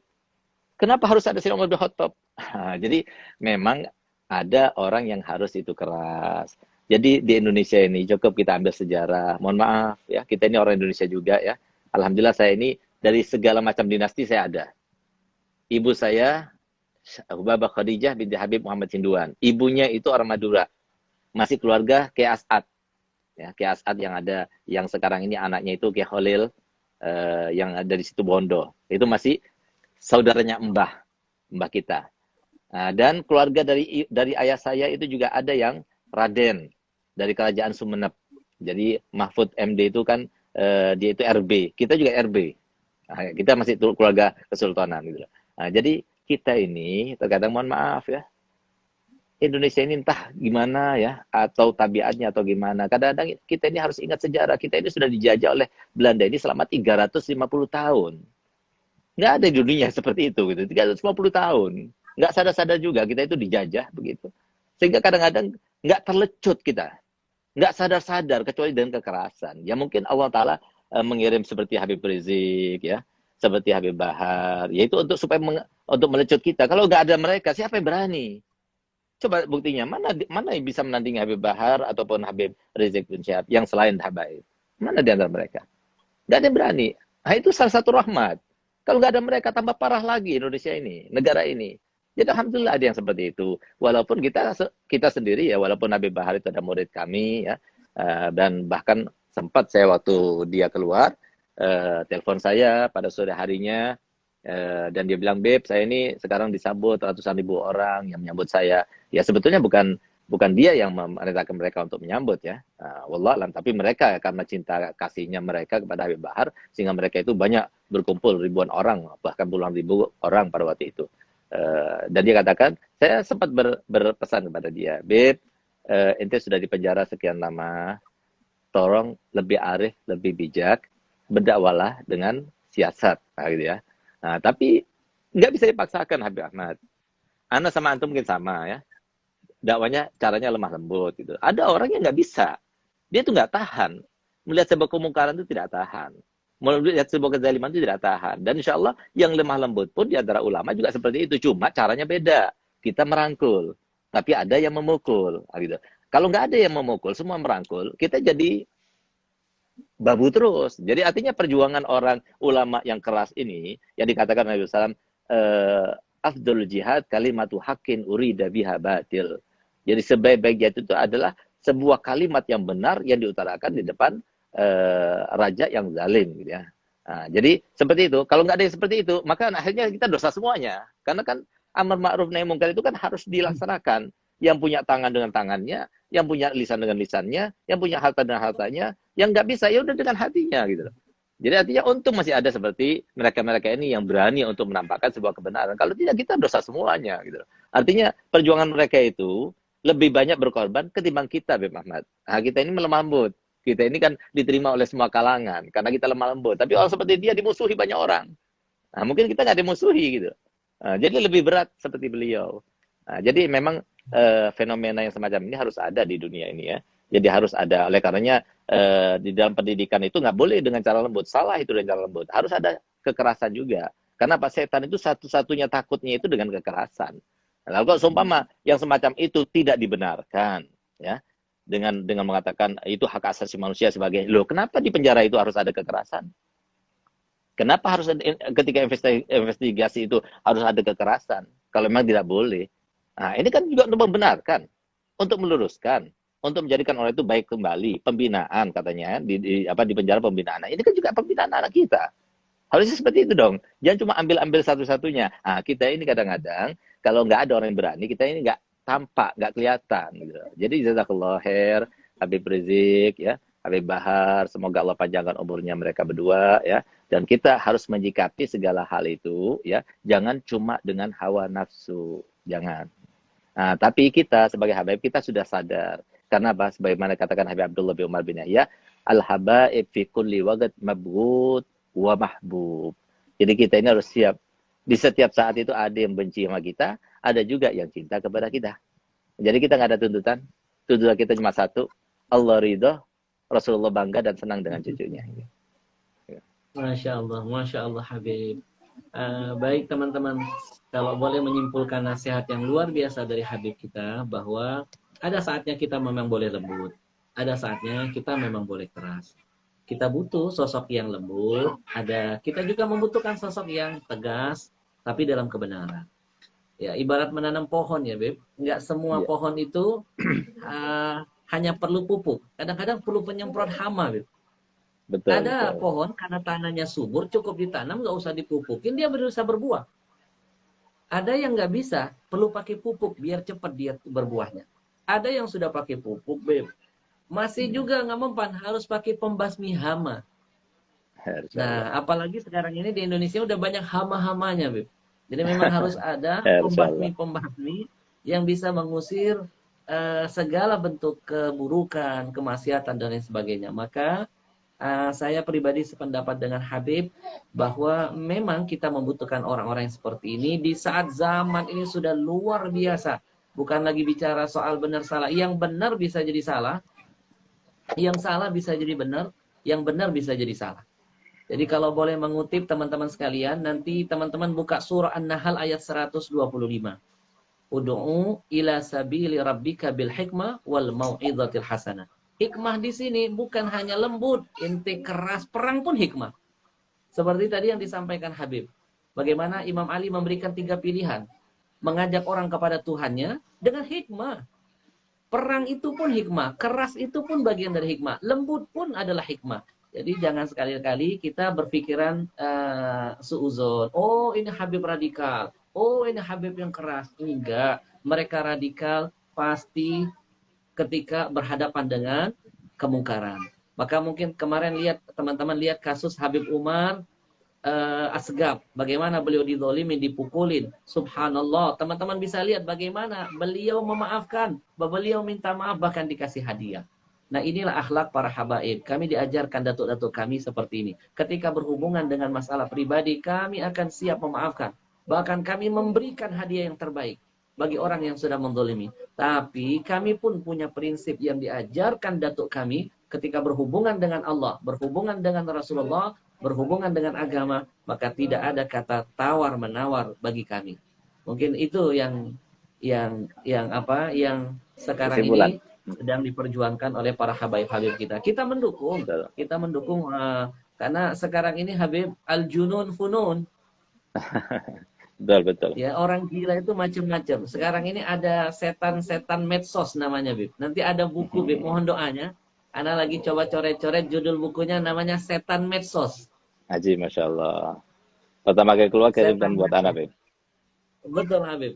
Kita zaman dulu, kita lebih mudah ngadepin setan beneran, cukup baca ayat kursi, setannya kabur. Nah, sekarang ini, Bib, wujudnya manusia, cuitannya mengalahkan setan kadang-kadang.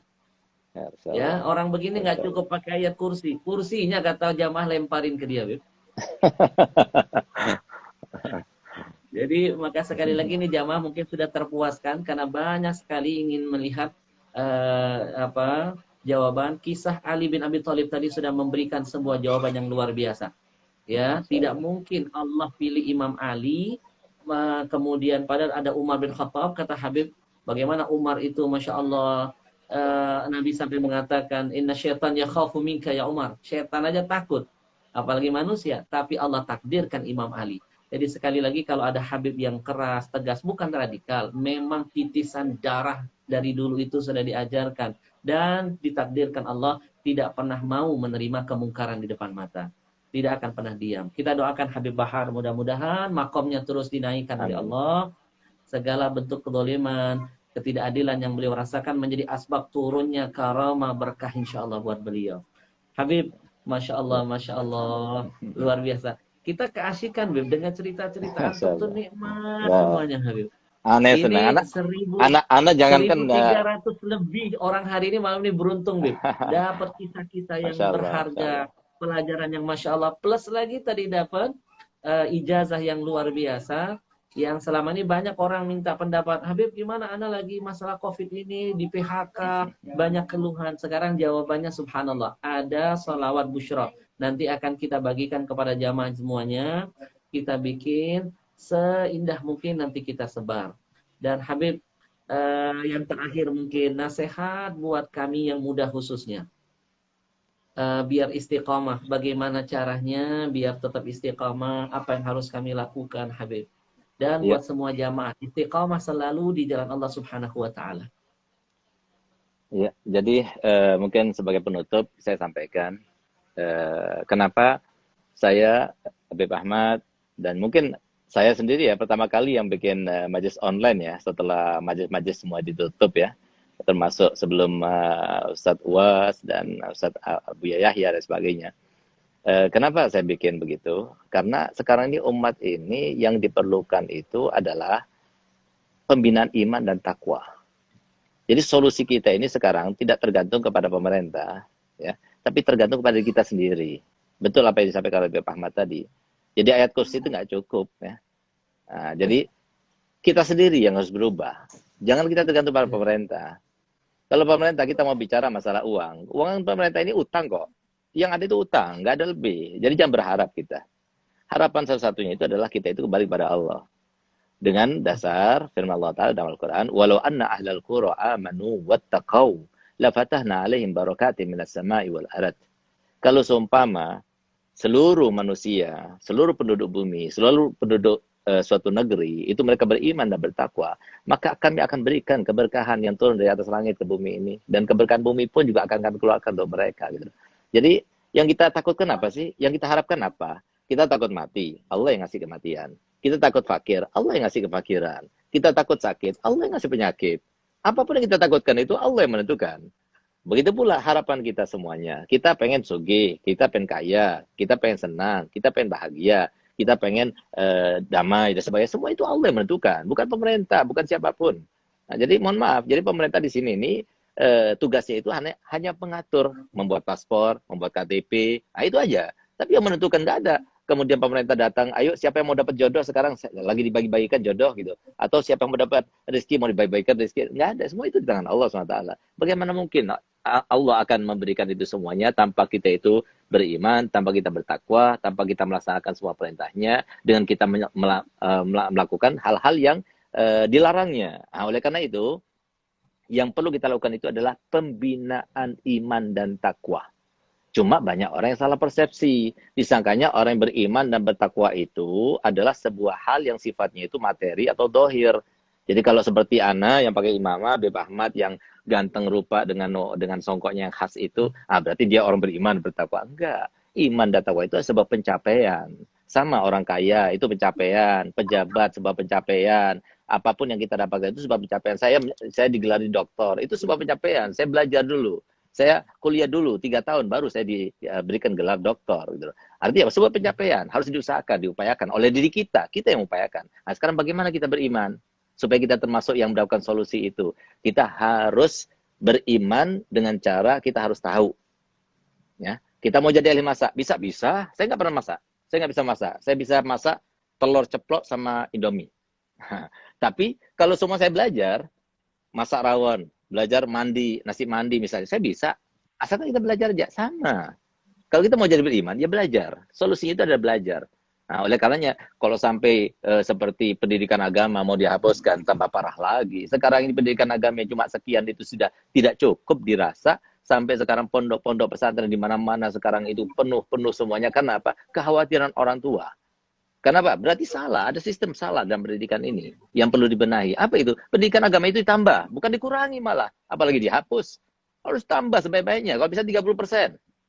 Nah, karena Allah Ta'ala perintahnya seperti itu dalam Al-Quran. Wabtaghi fima atakallah darul akhirah, wa la tansa nasibak minad dunya. Oleh karenanya saya nggak mau setannya itu senang-senang gembira, wah sekarang majelis taklim lagi tutup, nggak mau. Oleh karenanya setiap malam, dan ini mungkin malam yang ke berapa? 50 sekian ya. 50 sekian ini malam ini. Dari mulai saya buka majelis online. Silahkan yang mau bertanya-tanya masalah agama, saya online 40 menit dari jam 8 sampai jam 8.40, atau kalau terlambat pokoknya 40 menit insya Allah, atau lebih sedikit dan kurang sedikit. Biasanya seperti itu. Itu karena apa? Karena tidak rela kalau saudara-saudara kami itu terus berada di dalam kejauhan daripada Allah, jauh daripada rahmat Allah, jauh daripada hidayah. Tidak mau. Semua pemberian Allah itu harus diusahakan dan diupayakan dengan sebab dohir dahulu, baru Allah akan memberi. Tanpa itu nggak mungkin. Tempat tercurahnya rahmat pertama kali itu di masjid. Di majelis taklim. Baru kemudian rahmat itu mengalir. Sampai ke Istana Merdeka. Sampai ke tempat-tempat pejabat. Semua itu karena majelis taklim. Semua karena masjid. Kalau sudah masjidnya nggak ada, kemudian masjidnya nggak ada sebuah amal ibadah yang dilaksanakan, nggak ada majelis taklimnya, ulamanya nggak ngajar dan sebagainya. Yang terjadi apa? Yang terjadi itu malah utangnya Indonesia tambah banyak. Akhirnya korupsi tambah banyak dan sebagainya. Ini yang terjadi. Nah, oleh karenanya ayo semoga dengan apapun istilahnya yang disampaikan oleh pemerintah, ayo kita mulai lagi. Nah, jadi kalau saya minta terutama kepada para dai, para habaib, para ulama, ayo bikin online sebaik-baiknya. Kalau bisa bikin jadwal dari sekian-sekian itu adalah online-nya fulan, dan kita kerjasama. Jadi penggemarnya Habib Ahmad, ayo ikut Al-Fakir. Nah, Al-Fakir juga akan merintahkan kepada penggemar kita, ayo ikut kepada Habib Ahmad. Semuanya masyhubnya wahid, satu jalannya gitu. Nah, untuk apa? Supaya banyak lagi yang namanya kebaikan ini tersebar. Nah, jadi jangan kita tinggalkan majelis walaupun online. Insya Allah yang hadir ini sekarang ini akan mendapatkan kemuliaan seperti yang disampaikan Nabi SAW. Huduru majlis ilmin ka salati alfi rakaatin wa iyadati alfi maridin wa syuhudi alfi janazatin. Orang yang hadir majlis taklim seperti yang kita laksanakan pada malam ini, insya Allah kita selesai ini nanti kita seperti sholat yang sebanyak 1000 rakaat. seperti menyambangi 1.000 orang sakit, seperti mengantar 1.000 jenazah. Insya Allah kita akan dapatkan itu. Nah, dengan harapan semoga apa yang kita laksanakan pada malam ini menjadi sebab Indonesia yang kita cintai, Bapak Presiden dan semua pejabat yang kita cintai karena mereka mengayomi kita semuanya diberi hidayah oleh Allah Ta'ala, diberikan amanah oleh Allah Ta'ala, diberikan ma'unah dan inayah oleh Allah Ta'ala, sehingga mereka semuanya lebih menyayangi masyarakatnya. Dan kita doakan semoga jabatan yang ada di tangan mereka menjadi sebab mereka itu terhubung dengan Nabi Muhammad SAW. Itu saja apa yang saya sampaikan, dan saya minta doa kalau ada luput salah di dalam pertemuan ini, saya minta maaf karena saya adalah seorang manusia biasa yang penuh khilaf, penuh dosa. Kalau ada yang baik dari saya, itu semata-mata datangnya daripada Allah Ta'ala. Sekian Habib Ahmad, dan saya merasa tersanjung, merasa bangga, merasa bahagia karena jangankan saya mendengarkan nasihat daripada beliau tadi, alhamdulillah banyak nasihat yang disampaikan oleh beliau dari kesimpulan-kesimpulan yang disampaikan. Memandang wajahnya saja nikmatnya bukan main. Jadi saya ini belum makan malam, tapi ngelihat Habib Ahmad ini jadi langsung kenyang saya. Terima kasih Habib Ahmad. Masya Allah, Habib, jazakumullah ahsanal jaza. Masya Allah, 1.300 lebih yang mendengar, Beb. Hampir 2 jam nggak terasa, Habib. Nggak terasa nikmat. Karena sampai nggak bisa berkata-kata, Habib. Nggak mau ngomong, nggak mau apa-apa. Menikmati cerita antum dan semuanya hikmah. Semuanya pelajaran. Jadi teman-teman beruntung hari ini 1-2 jam lebih. Hampir 2 jam. Mereka masih tetap setia, Habib. 1.000 orang lebih, 2 jam dalam kondisi live itu luar biasa. Ini menandakan semua adalah mencintai antum dan ingin dapat berkah dari antum. Habib, sekali lagi mohon terima kasih. Maafkan kami yang muda-muda dengan segala kekurangan, ketidaksopanan, qillatul adab dan lain sebagainya, Habib. Semata-mata berharap ini karena cinta kepada antum dan ingin banyak belajar dari antum. Sekali lagi semoga antum dipanjangkan Allah umurnya dan selalu menebar manfaat buat kita semua. Habib, mohon izin, insya Allah nggak bosan-bosan kalau diajak live lagi, Habib. Siap, nanti momen-momen tertentu, siap kita. Siap. Jazakumullah, Habib. Terima kasih. Assalamualaikum warahmatullahi wabarakatuh. Waalaikumsalam warahmatullahi wabarakatuh. Masya Allah, teman-teman sekalian, 1.000 lebih yang ikut menyaksikan 2 jam live.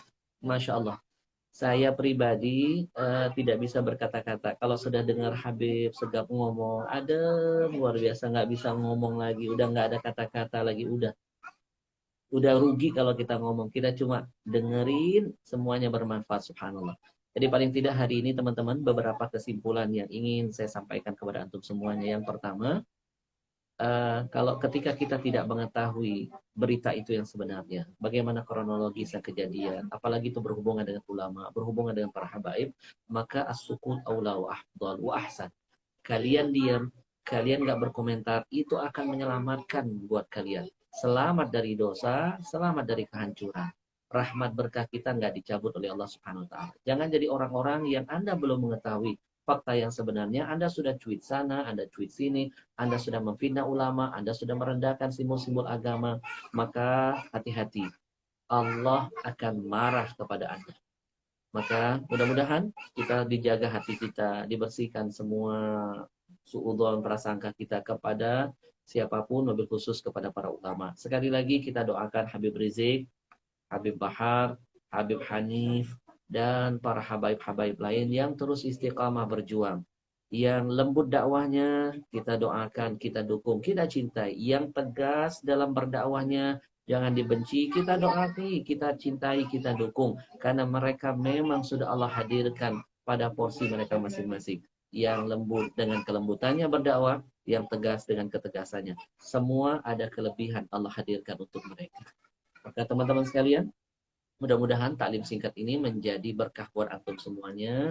Dan ingat, siapapun yang berjalan menuju kepada ilmu, maka Allah mudahkan perjalanannya menuju ke surga. 2 jam ini kita menuntut ilmu dari Dr. Segaf Bahrun, Habib Segaf Bahrun. 2 jam ini menjadi asbab, insya Allah kita akan dimudahkan perjalanan menuju ke surga bersama beliau, bersama datuk beliau. Insya Allah kita akan mendapatkan kebahagiaan dari Allah SWT. Baik, sekali lagi teman-teman, terima kasih banyak. Kebodohan milik saya, kekurangan ada di saya, kelancangan milik saya, kesempurnaan itu hanya milik Allah. Dan buat anak-anak muda, jangan lupa, ingin jadi anak muda yang baik, tiru generasi-generasi sebelummu. Khairu syababikum al-mutasyabbihuna bisyuyuhikum. Kalau ingin jadi pemuda yang baik, belajarlah dari orang-orang sebelum kamu. Karena mereka pernah jadi muda, dan mereka punya pengalaman yang tentu lebih banyak dari kita. Sekali lagi Habib, segala terima kasih. Kita doakan beliau selalu dalam keberkahan dan lindungan oleh Allah SWT. Teman-teman mohon maaf lahir batin. Insya Allah kita jumpa lagi dengan tamu-tamu khusus lainnya. Dan semua yang sudah bergabung, Allah yang balas kebaikan buat antum semuanya. Assalamualaikum warahmatullahi wabarakatuh.